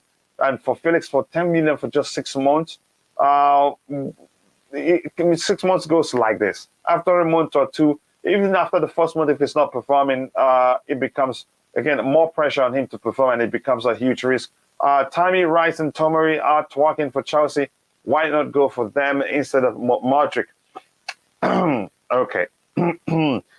I don't think, again, Rice is really talking for Chelsea. Plus, Tomori wouldn't want to come back to Chelsea, really, if you're being honest. And he just extended, so that's practically impossible. And I don't see Chelsea paying that much money in an effort to bring back Tammy Abraham. His dropped form, which was why he didn't get back for for the England World Cup squad. But that's arguable, though. You could argue that, again, there's some measure of favoritism there, but it's not my business. I'm not going to go. I'm not going to go into that. Even if it doesn't want to come, the fact is Arsenal is backing out is good. Are they backing out really? No, they're not really. They're just saying they're not going to go into a bidding war. Old beats Chelsea pressed the rest at the start of the season and changed so many players. How many players have we changed, really? There was a vision for the future, and we knew it would take time. Second Tuchel was totally bizarre. I agree with you, but again, as much as I've moved on, I know every now and then something will still come up reminding us that it was again, it was a mistake, and I hope it doesn't blow up on our face, as I have said before. If you're watching, guys, we have again 53 likes. We should be doing better than that. Let's get it to 60 as soon as possible, and let's be sure we make 100 likes today. Again, that would be 5 days in a row or so. We can do that, but only if you keep liking the video. Orient beats. I couldn't say it any differently. You said it very correctly. But we move on and support the club we love. If for no other reason than to make Arsenal pay more, again, then definitely stay in the fight. I saw his tweet, and the main wording was he wanted to play in the Premier League, not mentioning Arsenal specifically. Let that sink in. So we don't know. The club, and we're not stupid, and I'm sure Todd Boehly didn't become a billionaire by being stupid. He must have learned something from the Rafinha saga, and probably will get, so again, he's getting some measure of encouragement before going in. And liking, again, the people saying a happy birthday to you doesn't make any difference, really, if we're being honest. But we'll move on from that. Zinchenko is our leverage. Mudryk will be... No. I need to clear this up. No. Go ahead, Ty. What are you saying? It's not just that he liked it. It's the structure of what he liked. They were saying happy birthday to, I don't know the word, and it's an edit of him in an Arsenal, what do you call it? I don't know if it's a jumpsuit sweater. I don't know what it is, with some birds behind it to represent the Gunners and the bird that they have. So it's the fact that it's an Arsenal edit and he liked it. That's in itself is giving a push to say that Arsenal. It's the fact that he liked an Arsenal edit of him saying happy birthday. Did you see any Chelsea fans saying happy birthday and he didn't like it? Yes. Okay. Let's see what happens. Again, we'll follow the story, that's for sure. And again, whether we like it or not, us feeling like we don't want to witness experience such drama that we experienced in the case of Rafinha to happen. If the club want to push for him, they push for him anyway. That wouldn't make any sort of difference. But this comment here makes sense. His tweet says specifically he wanted to play in the Premier League, not saying specifically Arsenal. Again, that's the one. If he said I want to play in the Premier League, I want to play for Arsenal, then you can say, yeah, that's a problem. Zinchenko is our leverage. Mudryk will be a Chelsea player. Okay, let's see what happens here. Tyre, we haven't beaten any big clubs since Tuchel. Really? Is that what you think of Tyre? And again, just by the way, that's just again grasping a straw. So okay, I think I like that one. Anything else to talk about here? I think I have a new. Oh, that's all bit from Liam Lane. So we go into talking about the game yesterday. Rodrigo, I haven't asked you your thoughts on the overall performance. Any positives for you? Right. I'll start with the first half. I thought we played really well, considering. Yeah, I'm not saying really well as in this is how we should be playing, but considering the form that we've been on, I was impressed with that first half, and I was impressed with the tactics that Graham Potter employed in that first half. And I felt like he was brave to still go with the back four, because I thought he's just gonna be a back five. But I think one thing I've noticed for the past 3 games, he's trying at least. One thing I've been criticizing him a lot is he keep changing formation, keep changing this and that. But at least for the last 3 games, he's trying to stick to these 4-2-3-1. Even though for Forest, a more solid structure. Exactly. Even for Forest, he changes slightly, but he reverts back. So to me, at least he's showing that he's learning. I think even in the Sky interview, they asked him his answer was different. As before the game, he said something along the lines of, "Yes, now I need to stick with with a structure, so to make it easier for them." And I feel like he's come up with a structure that he's gonna work with. Again, it's only been 3 games, but that's the first difference, because in the past he would have changed. He would have played back 3, back 2, whatever you name it. So saying that, first half was all right. We didn't create much apart from the guy that hit the post, but we did well. We covered the spaces. City didn't really create anything of note. They struggled in the first half, actually. They struggled a lot. I think we had Haaland. We were smart enough to leave the wide areas. It was literally, you could see it. We played a narrow front 3. We played a narrow midfield 3 as well. So that means we allowed City to go wide because we knew we can deal with Haaland in the box. We've actually, Koulibaly had a brilliant first half. Him and Thiago Silva, the leash. There's only one time where City went through the middle with Gundogan, and then Haaland hit it high. I think in the first half. That's literally the only time they managed to go through us in. Just quickly, do you have a recorder in your head? Like you're viewing the highlights in your head as you're talking about it. Yes, exactly. Yeah, you know what I mean. Yeah, he's yeah. But go ahead, bro. That again, the details really. I can't do that. But go ahead. That's how I watch football. I watch it like my life depends on it. So having said that, so the first half ended really nicely. But one thing the mistake Guardiola did, he allowed us to progress in the midfield. He didn't have physicality. So that's why in the second half, when he made the changes and moved Rodri in the midfield, then they put a lot of pressure on us. We were camped in our own half. Actually, we didn't help ourselves. The mistake we did is we were trying to build from the back despite the heavy pressure. I understand the logic in that because City have pushed a high line. They're onto you. If you beat that first line of press, you have massive gap in behind. But what we could have done is in the first 15 minutes of the second half, go long. Go just literally hit it long. Tell Kepa we don't need to build from the back. Go long. Because you will notice in the first few minutes, the ball goes to Koulibaly. Koulibaly has a triangle. Him, Cucurella, and Kovacic. You see City will press on them like a madman, and they will lose the ball. They kept doing that. Eventually, I think the goal came from a mistake in midfield. But eventually, we were so suffocated. But as the half went on, we grew into the game. But as for the goal was just, as you can see, he's on. I blame Kepa, but then again, if I'm in Kepa's mind, Kepa is thinking, right, if I need to position myself so that Grealish doesn't beat me to the near post. So I need to be in what we call no man's land. So he's in that space where he can't really commit too much to the cross. He can't really, do you know what I mean? It was a very tricky position. But then again, he should have done better. He should have come and he should have thrown himself to the ball once the cross was kicked. Because the ball was going slowly as well. He should have done as much as he could to clear that ball.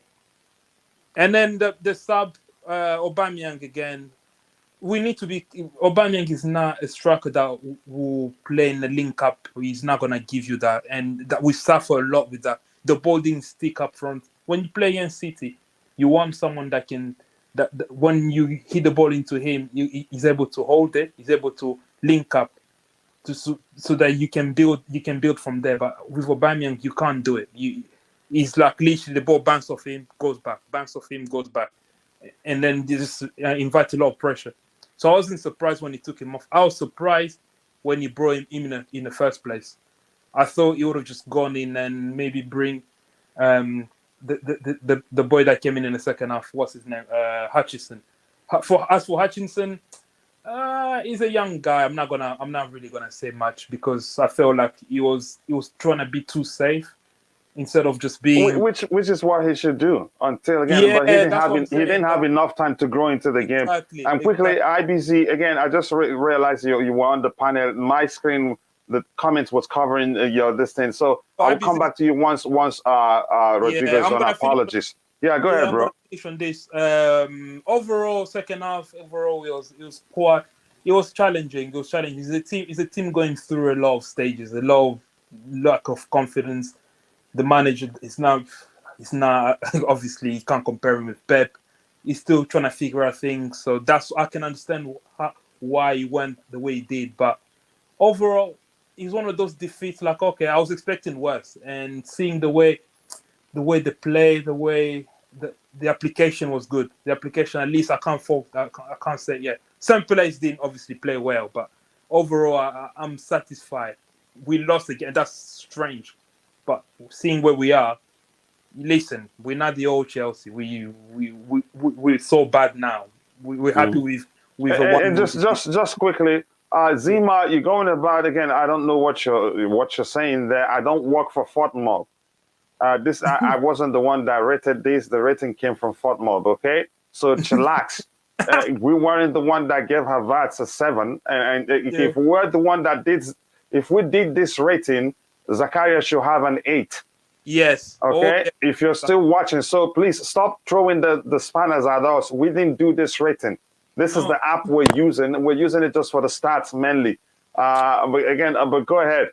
Go ahead, Rodrigo. Saying that, players that have really shown, like Zakaria, he played really, really well.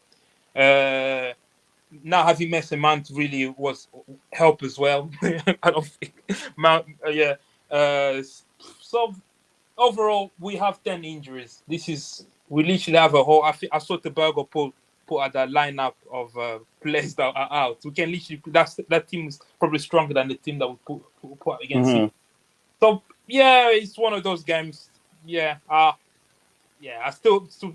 don't know. I'm still not entirely confident in this manager, but at least he's trying. He's trying to stick to one formation. Maybe it's gonna work eventually. If they play the same way, the same intensity, the same, and create a bit more, become a bit more clinical in the final third, we can beat Fulham. I think we can. Yeah. And Lewis Hall, another one. I really like Lewis Hall. He's one of my favorite youngsters in the team. He's such a good player. Yeah, I think a lot of the young stars will start starting games now. I think that will change.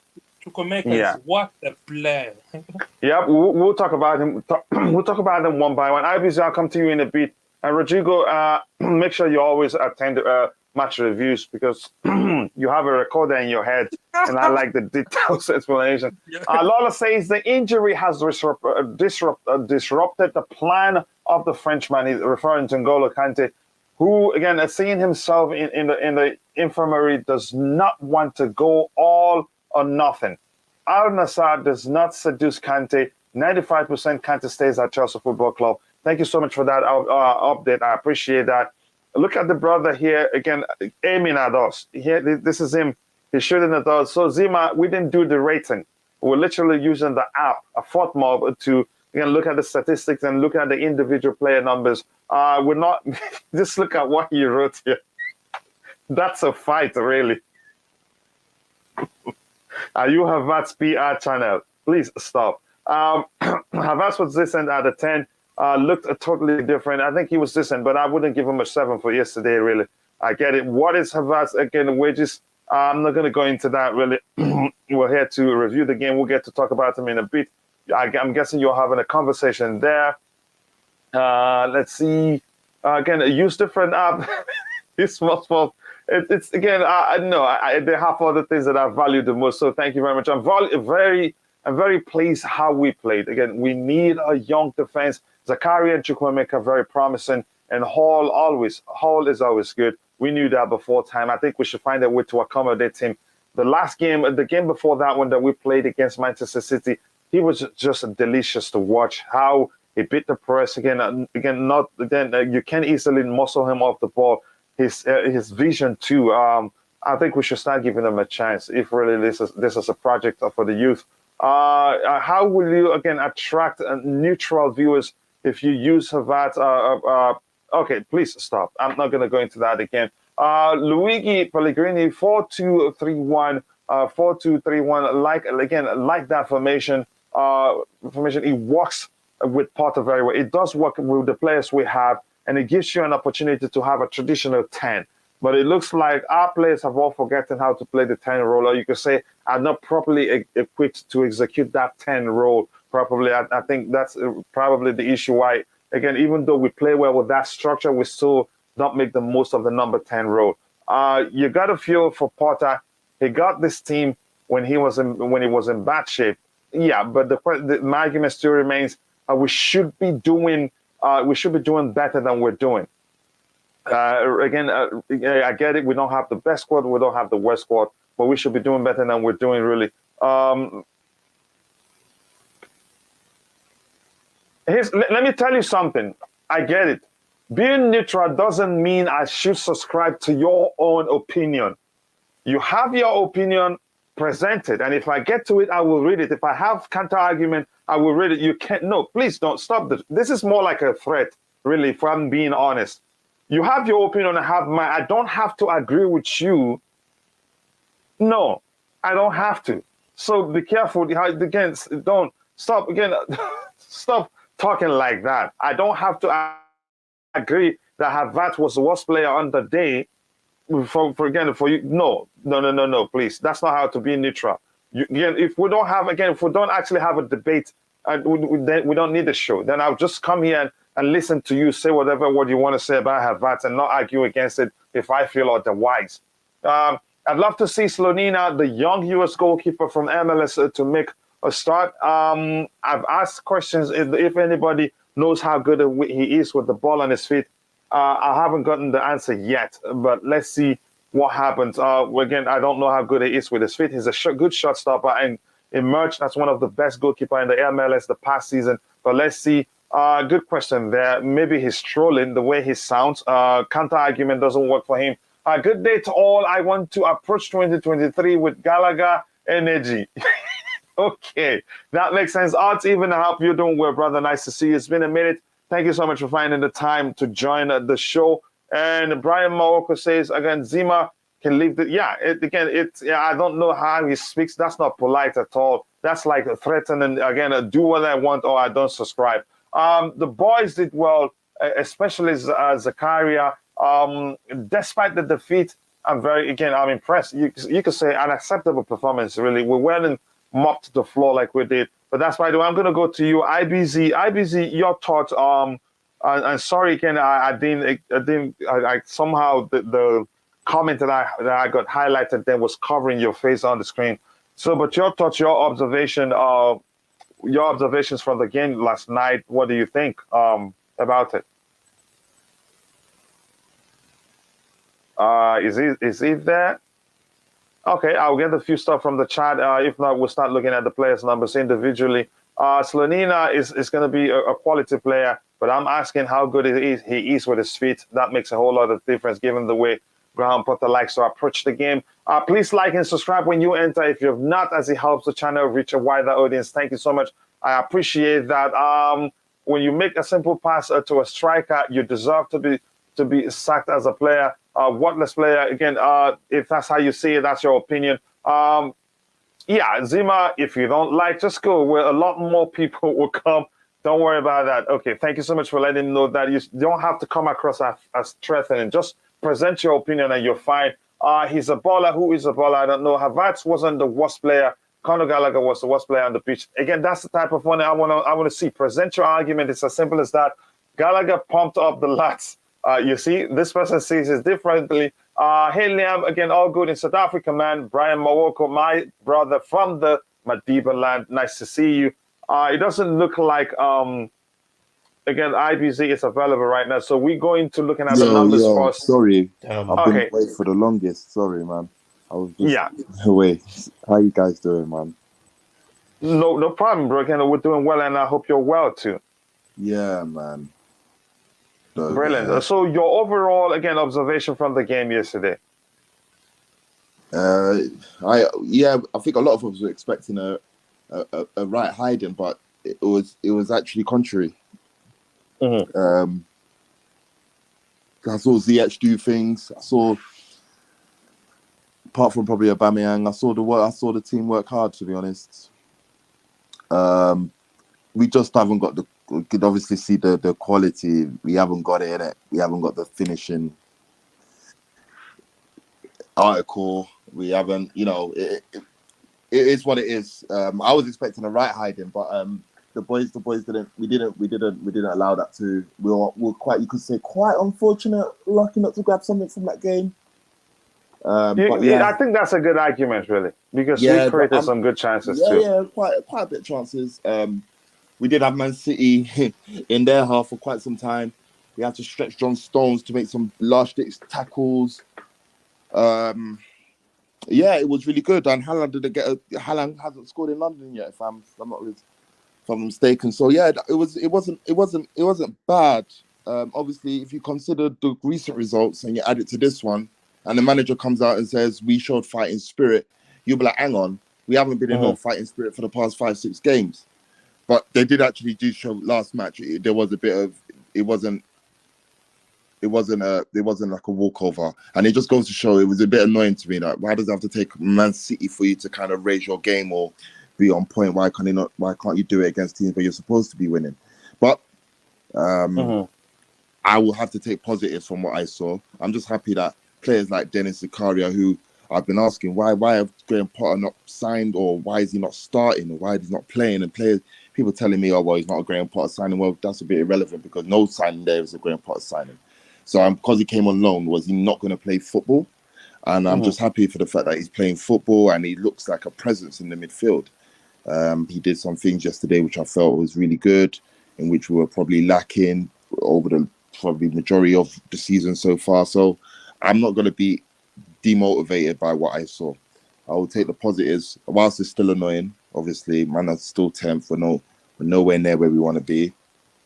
I'll only take the positives from it and then see how we move moving forward. So yeah, that's my take from it. I mean, players like Aubameyang, not running, and then you got CG coming on, Chukwuemeka comes on. So, I mean, these guys actually make somewhat of an impact. Goes to show that maybe the youth have more of a hunger than those experienced players on the team. So, there's a lot to unpack and, take moving forward. So I'm sure Potter will take the positives from that and see what we can do for the remainder. Again, January's just still started. So new incomings that have come in to the squad will obviously be integrated, and maybe more additions may need to be had so that we can finish with a little bit of respect. With all things considering. So yeah, that was my take from last night. Yeah. Again, thank you very much. Very detailed indeed. Modric only likes Arsenal because they were the first to show interest, and also being friends with Zinchenko. But watch him say he grew up watching Zinchenko when he comes to Chelsea. Yeah, again, I think it makes sense. Your argument does make a solid sense here. There's a chance that the reason he liking those things was because, they were the first to show interest in him, and plus he's friends with Zinchenko, but that's no guarantee he goes to Arsenal. So thank you for presenting that. Gallagher, again, will either score a screamer or get a red card. Yeah, either of the two is both extremes, really. It was a good game. City looked so ordinary for 70 minutes until Grealish and Mahrez were introduced. I agree with that. Gallagher will either score a screamer or get a red card. Either way, it won't be boring. Both extremes. Like I said before, I don't see City winning the title and the UEFA Champions League this season. Something seemed quite lost from the City we saw last season. They're not there. Their directness has gone. They don't have the directness no more, and that directness came from Raheem Sterling. They don't have someone that will run at you, like you have Phil Foden that will run at you and have to come in. Yesterday that was the case. And Grealish isn't the man. Grealish is just a waste of 100 million. When he tried to run away from Cesar Spilicueta, Cesar had to just drag him back like, mate, you're not doing that with me. But same way, Foden's not gonna. Foden on the left should be running up, but he won't do it. He will kind of cut in even still. But that's Man City, I guess. I mean, I think that's what they're lacking. But yeah, they don't look instinctively killer. I think Arsenal look more of a killer instinct than them. I think Haaland killed them. I think Haaland. That's deep, but that may well be the case. I don't think I don't think that's fair to use that point. Haaland killed because a lot He's has changed the way they play. More often, whether intentionally or not, it's become more. Yeah, it's become more about Haaland. Yeah, he is. I have to say, but that can change a lot in a team. But who would it? But okay, I understand. But who would it? Who would it be all about if it wasn't Haaland? He's never about anyone at City. He's always about all of them. They won the title. They didn't have a single player in the Golden Boot running because they were like running. Look at yesterday. Look at what they were doing yesterday. We allowed them space out wide because we know if you get them through the middle, because Haaland likes to, he can do those 1-2 on the edge of the box. So we allow them out wide because we know what all they can do is cross in, and we have good defenders in the air.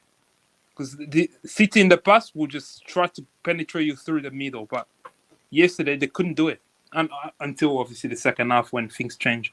But yeah, Silva was again. Silva and Koulibaly, they did a good job silencing him. Really, they did. They did do well silencing him. Well. I don't see Arsenal winning this league. Arsenal look very, very, very good. Actually, I'm not gonna lie, but the experience. I think when you look at Arsenal's fixtures in now and then toward the end of the season, when we actually played them toward the end of the season, I think the pressure will get to them. I just quickly, not counting in the league, man.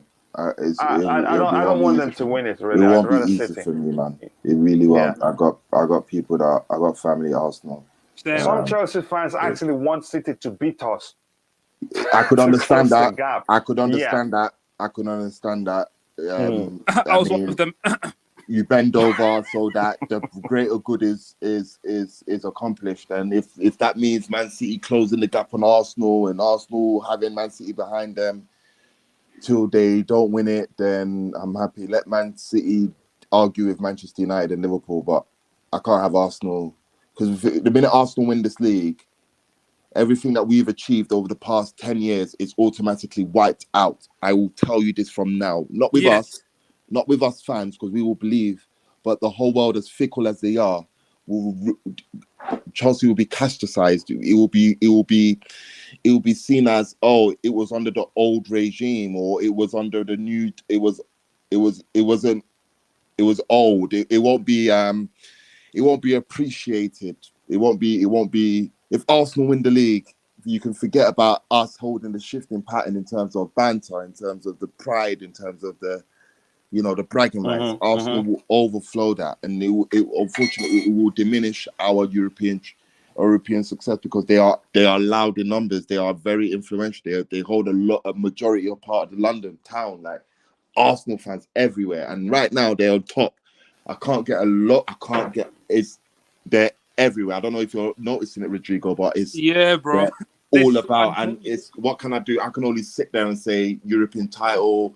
Send them pictures of Giroud in the Champions League and Europa League, and I can only show them that to let them know that, listen, no matter how many, it's 20 years, you guys are overdue. You're overdue anyway. You're 20 years in. The whole generation has gone and you ain't won a league, so. But I just don't want to see it. I want us to see us win something first, then they win it. I don't mind us winning the league in the year and they win something in the same year. I don't mind, but they can't win when we are down. That can't happen. Yeah, and Coach, I want to tell you, going to school in England, especially in London, oh my God, the amount of Arsenal fans there are. As a kid, I remember it was Arsenal's when Thierry Henry and the heyday. It was so hard. It's hard to argue with them. Man, you couldn't argue with them. And especially when they had all the brothers, they got the representation. Arsenal had representation. You had Vieira, Henry, Nwankwo Kanu, Ian Wright, like who you arguing with? You just have to just watch and hope that your days will go better. Hope your team is gonna be good. But I just don't want them to win it now, because their noise will be very, very loud, and I don't think we're ready for it. Arsenal. It'll be like how Arsenal didn't want Liverpool to win the league last season, because they didn't want to hear it from Liverpool fans. Well, I didn't really give a dash if Liverpool won the league last season. But if the Arsenal were to win it, oh my God, it won't be. All right, let me catch up with what we have in the chat. And if you see any, again, rival fan in the chat, as long as they're not abusive, don't block them. they're providing value. But if they become abusive, you can block them. You have the right to do so. I will present an argument for a player that at least is average. Would you present an argument for Batshuayi or Morata? I have my argument for those players. Again, no right. Again, please don't allow argument for Havertz. Respect your club, Chelsea. Here's the thing. People I'm going to say this again. People are entitled to their opinions. I don't know how it's to come across, but I like that what you just did. Yeah, that's an argument on its own. I get it. I have my argument for Batshuayi as to why he did badly as he did at Chelsea. And overall, you could say again, after he left France to Chelsea, nothing has gone again the right way for him. He's been poor. Morata, he's done well for himself. Again, you could say there's a chance things could have gone again in different direction for him at Chelsea. For some reason, it didn't work. But I'm not going to get into that. But there you go. Let's have a conversation and be civil with it about it. Please like and subscribe, guys. We have 61 likes. We can do better than that. Again, I appreciate all the likes. Somebody's dropping the likes because there's a new feature on YouTube. Keep clicking the heart button. That helps push the YouTube algorithm. If you can see it, click it as many times as you can. I appreciate that. Someone is doing it. Please let me know you're the one that did it. I appreciate that. Arsenal are the team to beat. It's as simple as that. If we're being honest, they got quality. They got the spirit. They got the togetherness. They got the grit, pace and skill players to finish, and they want to play for the club. That's what we lacked yesterday. We lacked. We lacked that. We lacked pace in attack. Yeah. Especially when Pulisic went off. That injury really, really killed us. I wanted him to play because at least he's direct. In a game like that, you just need someone to just run at someone. Just run at them. We don't have people like that. Chukwuemeka did it. I love Chukwuemeka. What a player. And I think from now, if I was making a decision, he will play in where Mount plays. That's his position. Yeah, let's move on from the Havertz argument. Good, I get good suggestion there from Zima. But you're very, how do I say, not, there's a word I want to use, not a bad word too, but until it comes to my Ziyech was wasteful in position. I think he lost the ball a couple of times. He started very well, but he fizzled out. Hijacking Mudryk would make me so happy. It's not going to be easy, but let's see if it happens. Do you believe Mount was actually hurt? I think, yeah, he should. And if he was fit, be rest assured Potter would select him, really. Oh, yeah. Again, the most that could have happened for Ziyech would be for him to start on the right-hand side. Sorry? I'm saying the legendary IBZ was saying something, and I was dying of laughter, and then you look as if you were laughing too. Oh, you know how IBZ talks. Every time, straight to the point. No, again, beating about the bush, yeah, and some funny ways to present it too. Did he not get the start and was acting like a diva? I don't know. I wasn't there. Okay, again, I raised one point. If Havertz passed to Oba twice and had power pass to Pulisic, would we score? Again, good point there. I think he was a bit reluctant. Again, he didn't do well. Again, when we had the chance to counter Man City. Aftermath of playing with Mason Mount for the past 3 seasons. Yeah. So again, he didn't do well in that occasion. Go ahead. I think they were scared, coach. When I watched the game, in attack, they were scared to lose the ball quickly. That's why they wanted to recycle. They wanted to build a bit more possession in attack. You know, I feel like they were scared to hit that, because if you hit that first, the pass straight away, you lose it. You're on the back foot. You have to defend. So maybe they wanted to build more to hold more possession in City's half. I feel that's what Havertz was trying to do. But yeah, I think it's about confidence, really. I think it's mostly about confidence, because when your confidence is down, you tend to do the simple pass. So just go back, maintain possession, build from there, instead of be brave, because that's what we're asking here. Havertz, be brave, hit the ball forward, pass it forward. He was brave yesterday. He even muscled up Kevin De Bruyne off the ball. They wanted to just hold the ball. I think that comes from lack of confidence, really. Yeah, I think you could argue that, but we'll get into looking at the players' numbers very soon. Vivian Faith said Ziyech played amazingly yesterday. No, I wouldn't say amazingly. He started well, but fizzled out in a bit. I think a City cannot play fluid with traditional goal-scoring striker. Thank you. I think you know football. But again, we must differ in some opinion. I think which this also brings to mind had again Rodrigo's argument that Havertz actually changed something in them. They're getting a lot of goal from a single individual, but I think it's causing a problem for them. That may well be the Ronaldo factor. He's not Ronaldo, but because of who he is, you have to bring in the supply. He has to be the target man the majority of the times. And that creates a problem whether subconsciously, again, I think subconsciously it does, because given the players who are on the pitch, who knows he's scoring a lot of goals and will always try to find him rather than, again, play as a unit that they've done in the past, 3, 4, 5, 6 years. But the difference is there now.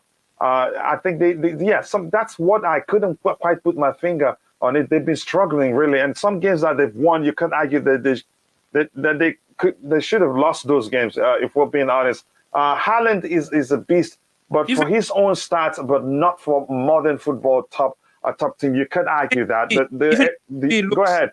Even KDB looks weird. He looks like, I think his age is catching up with him. He gained dispossessed easily off the ball. I saw KDB lose the ball so much time yesterday. Like Zakaria was just pinching the ball off him like an ordinary midfielder. Even Kai Havertz did. Even Kai Havertz, yeah. He used to. Kai Havertz wasn't doing that. Yeah, I don't know. They look strange. That's where they look really strange. It was, yeah. Yeah, you see, I record some stuff on my own brain too, not just you.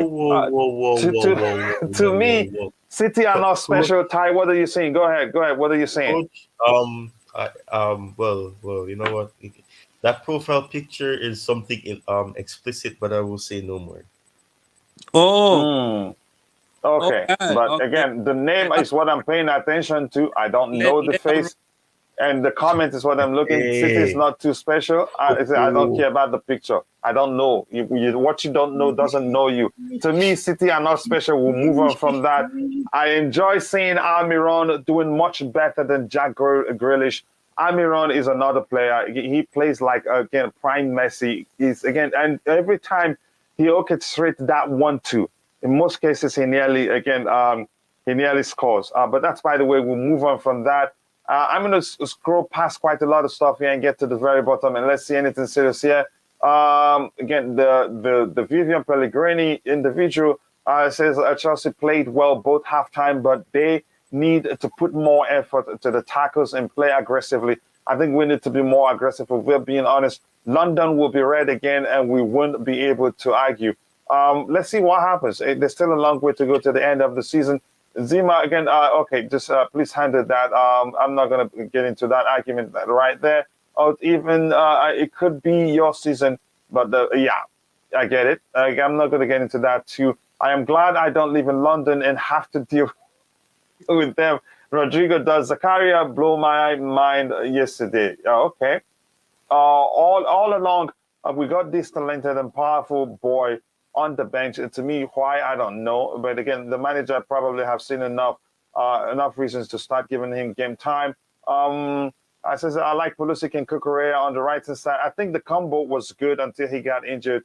City are not dynamic because of Haaland. A lot of people are paying attention now. Rodrigo, you're the messenger of death. The bearer of bad news. Because of Haaland, they are always looking for him. Common sense. You understand football quite well. Last season, they were dynamic, more difficult to stop. Now, it is more like stop Haaland, you stop them. They still find other ways. He had like 2 touches in the first half. Yeah. Mudryk can run at people. If we can hijack him, let's do it. Again, he is lightning. I think he's a special player. I hope we'll get him. So right now, I'm going to scroll to the very bottom. Sorry, I've been missing quite a lot of comments. And let me start from, is this a question? Why is Enzo not submitting a transfer request? Uche Igwe, because he respects the club and it makes sense. Zenit Haaland, a 6 months goal scoring starter, is higher than Havertz's whole 3 years. The whole team combined, actually, for this season. But here's the thing. How well are they doing really right now? That's the question you have to ask yourself. But again, we're not here to argue about that. We're here to talk about Chelsea Football Club. So yeah, I get it. Why is Enzo not so? I don't know. Like, he has to respect the club. He's been there just how many months? Not even up to a year, is he? Correct me if I'm wrong. 6 months. Alba is not doing well. You could say possibly, you could say possibly because of lack of proper supply for him, and he's all that, and it doesn't suit the way we play, really, if we're being honest. Chelsea versus Man City meet again. Yeah, it's interesting. It's going to be a busy week for us. Put Havertz at City or Arsenal. He will be banging them goals. Okay, well, let's see. Havertz is still a quality player. His role is number 10. Okay, we'll see that again. Potter out. What can we say about Aubameyang? He didn't look good yesterday. For me, this season is that semi gone. Nothing to lose. Let's just play our young players again and give them the confidence they need. Go into the season with them ready, and I think we can achieve quite a lot.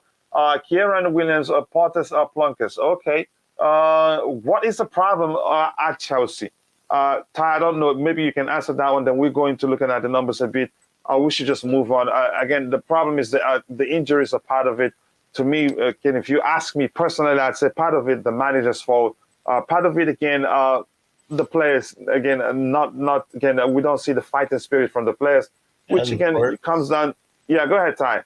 And part of it is also we haven't replaced some players as well. We've had some Yeah. players lost, and they're important to how the former manager and how many of the managers did in terms of success. So we've struggled to replace them, and we haven't replaced them yet. We've just formed players, and we've just simply put a band-aid on a broken door. That's basically what we've done. It's not effective. So that is our problem. Potter isn't the only problem, and I don't really think it is a big problem. I think the squad is, and we cannot really be that hard on Potter right now because he's practically lost nearly 11, literally a B team 11. If you think about it, a goalkeeper, nearly a full defense line, a midfield, and an attack. So I think we need to wait a bit, and people were calling for him to get sacked. I don't really think that's going to be the ideal thing to do right now.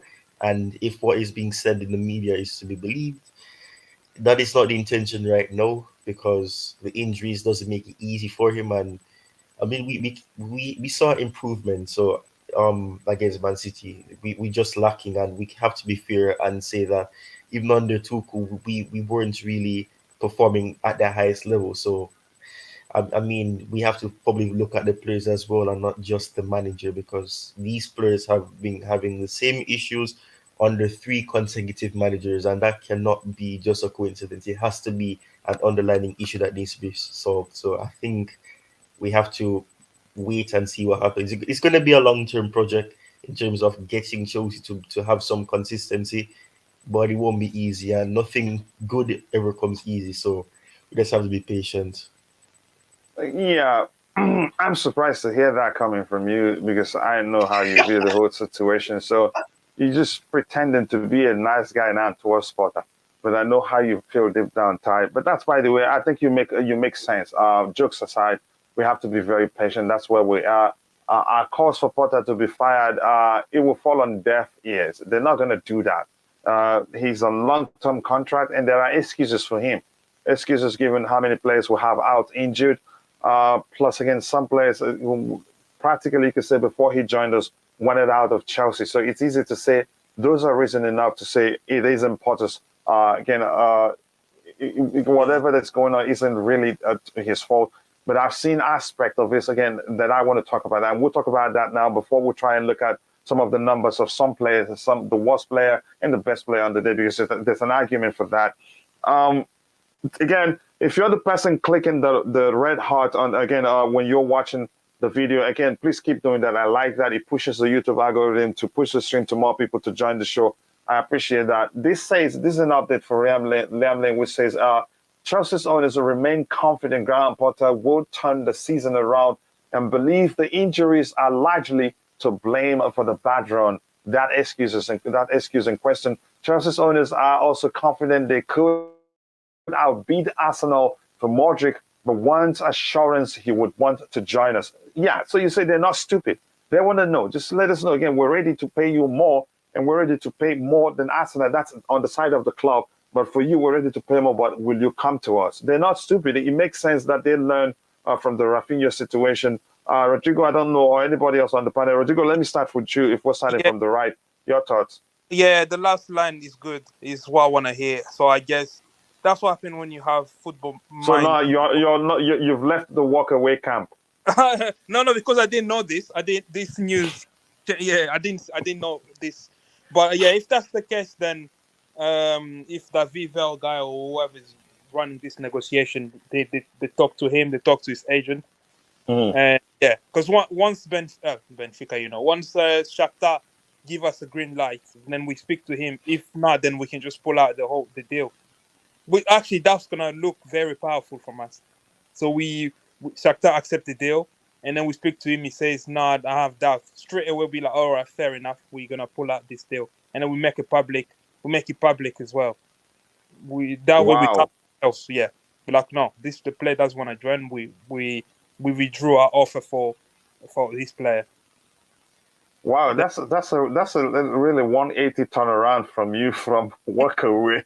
From walk away, yeah. But if obviously like us pushing without having assurances that you want to join, then but then again, actually we know you want to join Arsenal.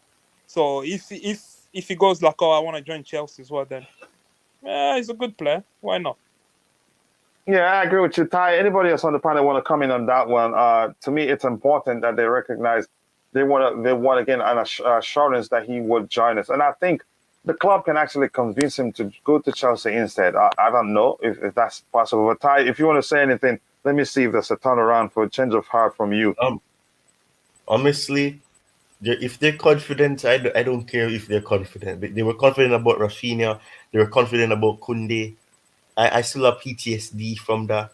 I don't care about their confidence. The only confidence I have is when I see the player holding up the shirt, confirmed by the official website. That's the only confidence I want to have.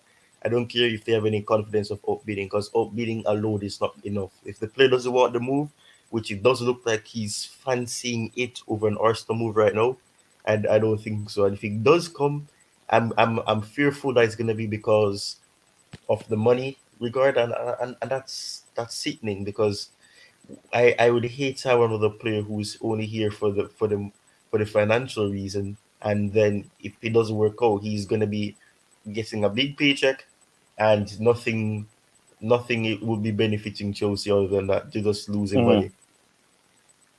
So I'm not gonna be like Rodrigo with the 180. I'm gonna stay at 0 degrees. Yeah, but again, I agree with that. Let's say again, this crop of players again have no commitment to the team. They have no fighting spirit, plus injuries and manager tactics. And manager tactics is something I really do want us to talk about today. I'm going to scroll to the very bottom. Sorry, I won't be reading everything. We're not playing Havertz at this normal position. Okay, that's your argument. In his normal position, I guess that's what you want to say there. No manager was going to beat City with injuries and academy kids. And had we scored at the time, again, when we had the chances to do so, the outcome may have been different. This is the same thing could be said about, again, the last cup game we played against them this particular season, actually. But that's, by the way, we'll move on from that. So thank you for all the contributions in the chat. I'm going to go to the very bottom. We're not playing. Yep, I've read that conversation between people in the chat here. The season is fairly over.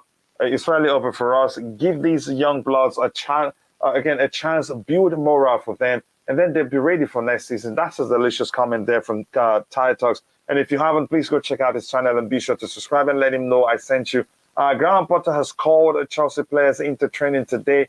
Resolve some tactical issues. Yeah, okay, thank you. I don't understand how that works. Again, imagine buying a player for 6 months ago and selling him for 120 million cost the player. Because they play these kids unlike us. Okay, I'm not sure what to make of that, but that's, by the way. Let's go into looking at the. Just 1 second. Let me set up the screen. Let's look at the player performances. Rodrigo, what player would you like us to start with? I'll be back, coach. Okay. I sensed it. I sensed that you were busy, brother. So no problem. Whatever you have time.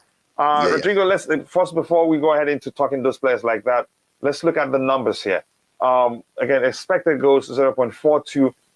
Again, they have 2.05. So they, again, overall, they played better than us during, again, the duration of the game.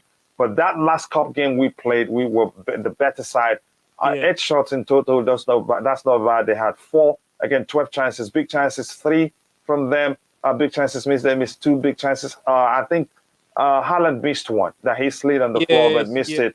Accurate passes 471, 85 again percent pass accuracy. That's not bad. They have 500 and something. It doesn't differ that much. And overall, again, ball possession is 48 to 52. So they didn't outplay us in terms of. I think we were able not to let them keep the ball like they usually do. Fouls committed 9 apiece. Offsides 2 for us, 1 for them. Corner kicks 3 for us, 2 for them. So we did well, relatively well, really, for being honest. But what was the question I was going to ask you? What player would you like to start with here? The obvious one, Zakaria.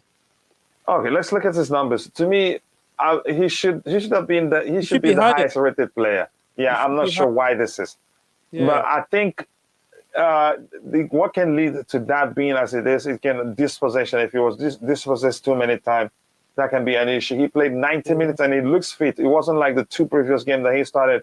That before the 70th minute he runs like he's tired.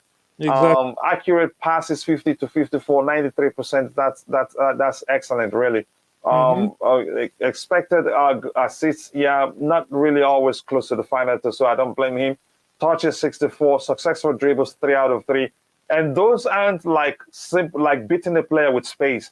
Those situations, the 3 dribbles were like situations where he had about 3 Man City players behind him, and some coming in his front. He still find a solution. Yeah, that was delicious to see. Really, he did quite well. Accurate long balls, 100%. I haven't seen that in this team for a long time. Accurate long balls, even from Koulibaly, who's a good passer of the ball. For a while, again, it's been 2 out of 1, 3 out of 5, and all that. But this is good. And one thing, again, he did yesterday that I love, he pays attention to, again, where everybody is on the pitch. When everybody, again, is jam-packed on the one side and he gets the ball, he switches it to the other side where there's space. That's good vision, really. Dispossessed twice. I think that this may have been the reason why he has a low overall rating, but he should have at least 8. Tackles 1 out of 100. Clearances 1, interceptions 1, recovery 6. That's a high, and I love that. Dribbled pass twice. Ground duels 1, 4 out of 8, 50%. You can say that may have been the reason, but your thoughts on his performance yesterday, Rodrigo? Yeah, so obviously you mentioned the stats, but on the eye test as well, he was really good. I think he was a man of the match for us, because what he managed to do in that game, he managed to keep De Bruyne quiet. Because I didn't see KDB. Him and Havertz did the job on him. Because most of the time he had the ball, you can see him pinching the ball off him. He almost reminded me of, obviously not to that extent, to like Kante in the Champions League final on De Bruyne. Like the guy didn't even touch the ball, didn't create much. Every time he tried to turn, Zakaria was there to pinch the ball off him. And then when he does that, he had the quality to dribble past few City players and actually retain possession. And some of the angles on the passes were actually quite good. I remember a pass on the near the touchline. I don't know how he saw. I think it was Havertz that was on the touch. I don't know how he saw him and still managed to get the ball to him. You remember when Cucurella used to do those passes? Yeah, he still does it. Finding passing lane where you don't expect. He still does it. Yeah, exactly. So he did that. So he helped a lot. Again, Kovacic's partner didn't do much. I don't know how Kovacic got higher than him. Kovacic lost the ball. I think you could argue Kovacic is one of the reasons why he plays well, because Kovacic's biggest, again, strength is always providing the passing lane for his pairing in the midfield area. Yes, for his midfield partner. Yeah. This partnership looked better than the him and Jorginho. We haven't heard anything so good like this for a while. Yeah, it's been so bad. Haven't. It's a game we lost. Yeah, it's a game that we lost. If you put this game overall, we didn't play like we weren't like the best game. It's just because it's so different to what we've seen, and it's an average performance in the grand scheme of things. but because it's so different to the really in a game that we won, like the Bournemouth game where we actually won, I think we played better in this game than that game. Oh yeah, we played better here. Again, the Yeah. Bournemouth game wasn't anything to go, especially the second half of it.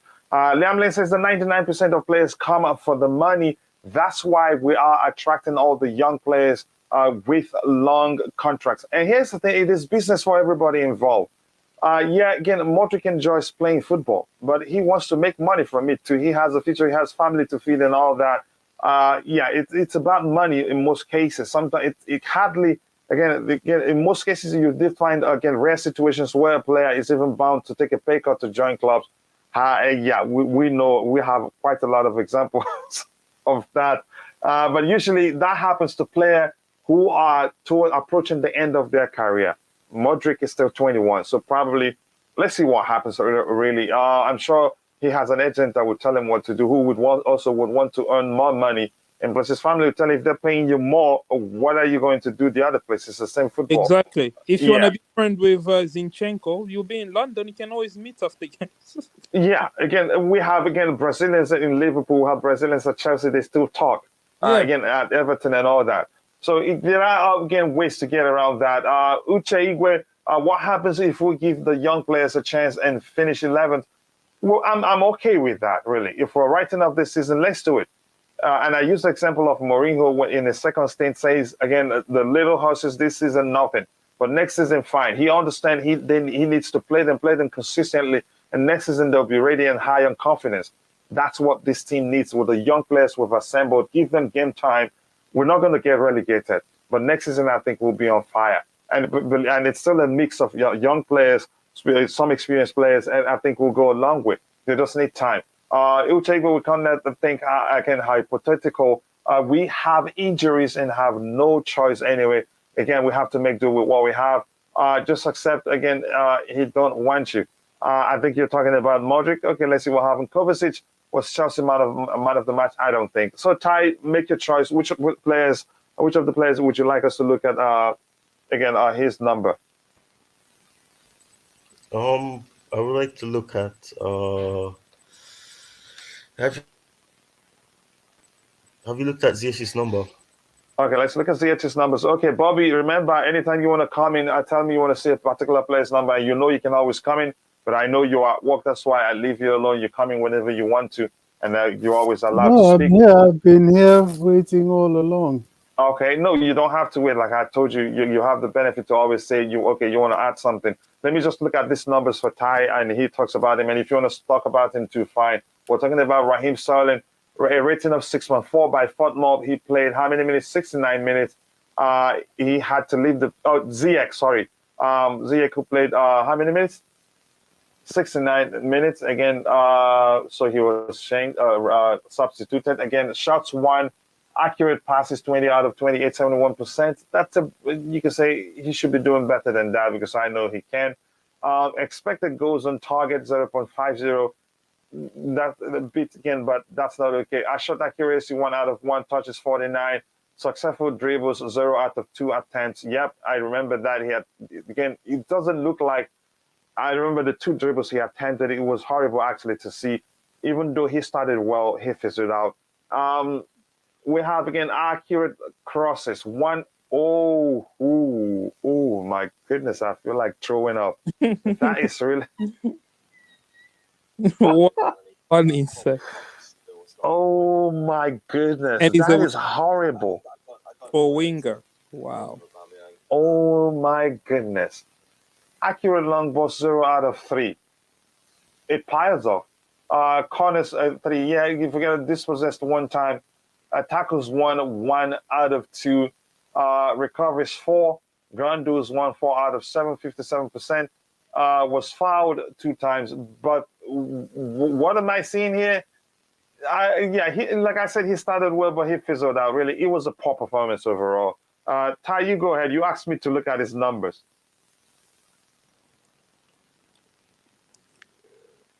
Again, Bobby, go ahead. You can talk about it. We've looked at his ZX numbers. What do you think about his performance yesterday? I think eye test can confirm everything we're seeing here. He should be rated actually 5.1 to me. But go ahead.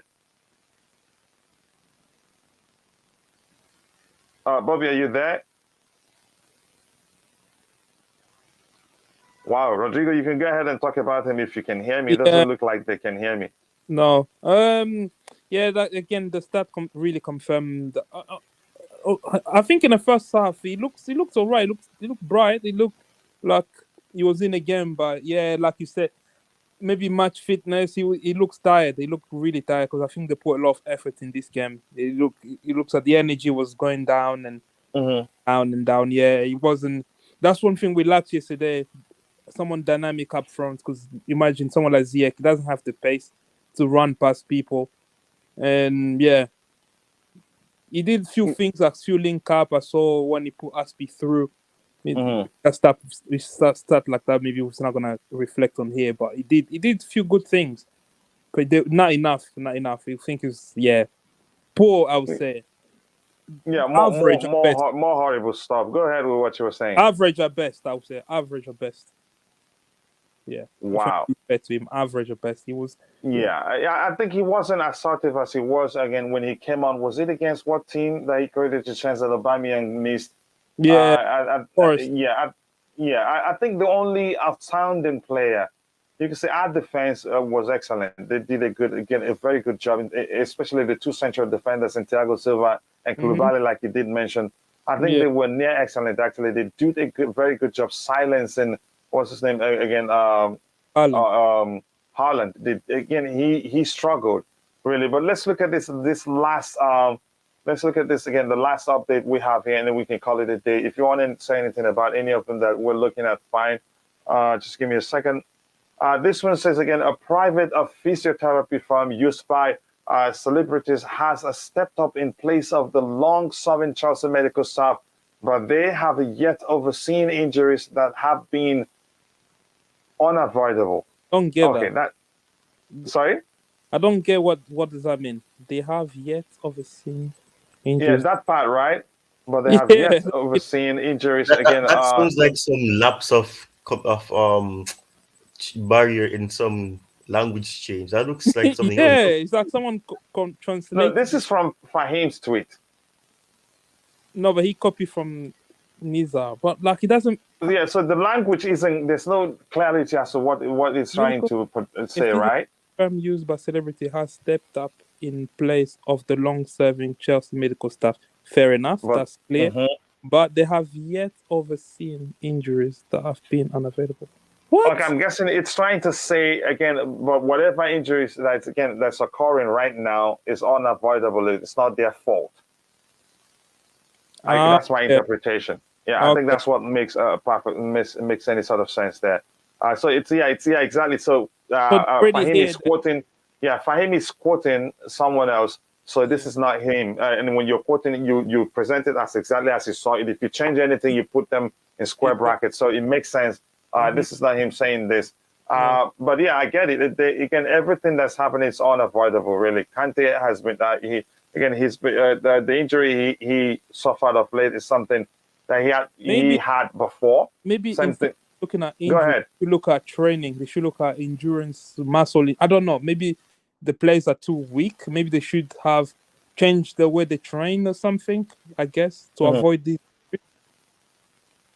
Yeah, I'm not sure what to make of that. And the final topic we'll have here, signing number 3, Chelsea complete Andre Santos deal as Todd Boehly continues transfer. To me, have the club announced it? He was at a game yesterday. I saw him. Yeah, I think we knew. Again, I count that as completed about 2 weeks ago, really. What do you say, Ty? Sorry, Ty, what were you saying? Maybe they have confirmed it recently. You never know, probably, because that's normally what they do. Okay, that's when you get this sort of tweet when it's confirmed. Let me check the 5th stand here just quickly. But while I'm at it, again, Rodrigo, your final thoughts on everything we talked about today. Today, just the game, really. I mean, disappointingly lost, but encouraging performance. I think we play like this again against Fulham or against Crystal Palace in the 2 Premier League games that's coming up. We can get out, because I was worried that I was questioning where we're gonna get our next win. So all we have to do is up the intensity, and hopefully Pulisic injury is not bad. Because Sterling is a hamstring. I think he'll be out for maybe we don't know. Hopefully, even him. I also hope 2 weeks max. I hope he's back for the Liverpool game, even if he's just an option on the bench. With Pulisic, I also hope he's back. Because with Pulisic, was he a knee or was he an impact to his ankle? I'm not sure what sort of injury it was. Yeah, I don't know. Because I really hope he's. Oh man, yeah, we're so unlucky with these injuries, man. It's like every game, pretty much every game we play, there's a player that goes down. So yeah, for Grant, what did Coach Jig said? yeah, I don't know, man. I don't know what. Maybe when we won the Champions League, maybe we sold our soul to the devil to win that Champions League. Yeah, it's a difficult one. Go ahead, Rodrigo, if you're still talking. We look as if they do. Remember the players? They looking straight ahead. It looked like they were commanded to stay still. Yeah, I forgot. Go ahead, Rodrigo. Yeah, my last point. Yeah, for Graham Potter as well. I've criticized him a lot, and one thing I was demanding from him is consistency in his team selection or the structure. So at least he's done that 3 times in a row. He didn't work for the last 2 games, and then in this game there was glimpse of what he wants to do. So I want him to continue doing that, even though deep down I know if he keep losing games, he's definitely gonna go. I don't care about this process. Oh yeah, it's business. They won't let him run the club into the ground. Yeah. Right? Again, thanks. Again, I got another good stream. I love more thanks to you, brother. Yeah, these top streams. And please keep recording the games and the stats in your head. yeah. They come in handy. It's good. It's good therapy, especially after losing games. At least when we come to your platform here, we feel good. We feel good. Life is football is not the end of life, but when you relieve the emotion, it's gone. Yeah, it's gone. It's gone out of the system. Much appreciation to you, brother. You don't know how much I appreciate you always finding time to join. Thank you. Much respect. Again, what we better sell Ziyech in this general, we're not selling anybody else. We're getting a replacement. They haven't seen any injuries that they could do anything. Yeah, exactly. I was able to figure it out, but the wording could get a bit complicated sometimes. This is what I was saying. Academy boys impressed as ZAKARIA cover controlled the midfield so well, and that again Chelsea needs now is a finisher. No, we don't need a finisher. We need a creator rather than a finisher. If we're just focusing on getting a finisher, we have the same issue we had when we signed Romelu Lukaku. Potter needs to work on Aubameyang. Lewis, very good defense. If you're watching, please, if you haven't, take a second to drop a like on the stream and subscribe to the channel. If you haven't, tie your final thoughts so we can call it a day. Okay, Ty may be out of his desk. Let's just call it a day so that I can go. Ty, go ahead. I see you've unmuted your mic. Go ahead. Yeah, so last thing I have to say, I mean, like we had against Man City, we're lacking, but there were improvement, at least whether it's small or big. We have to definitely keep ZAKARIA. He looks as if he's a player that, and for that buy option, it's a bargain. So I think we have to do that. I mean, we may have to rely on the young players for a while. These injuries could be a blessing in disguise, as we said yesterday. But I just hope that things continue to do well. And I mean, let's see what happens for the rest of this winter window. We're hearing contrasting news about Enzo Fernandez, hearing about this Mudryk guy. We'll have to see what happens. But it was a great stream, and I enjoyed it. And it's the first time I've actually been here from the start to finish. So I'm happy for that. Thank you very much, Ty. I appreciate that. We'll talk the moment I come back from school run. With that, we've come to the end of the show. And if you're at the backstage and you can hear me, unfortunately, we're rounding up because I'm already late. I have to help my boy prepare for school and take him to school. So sorry about that. Roger, I'll see you backstage. I'll speak with you in a bit. Sorry about that. Again, guys, thank you for finding the time to join the show. Thank you to Liam Lane always being available. Thank you to my brother Ty. Please make sure to go check out his YouTube channel. With that, again, I hope to see you guys later today for again a evening show or tomorrow for the Blooming Morning Show. But I'll try daytime show, evening show today because we didn't talk about transfer really. So, guys, thank you so much. See you guys tomorrow. God bless us all, and bye.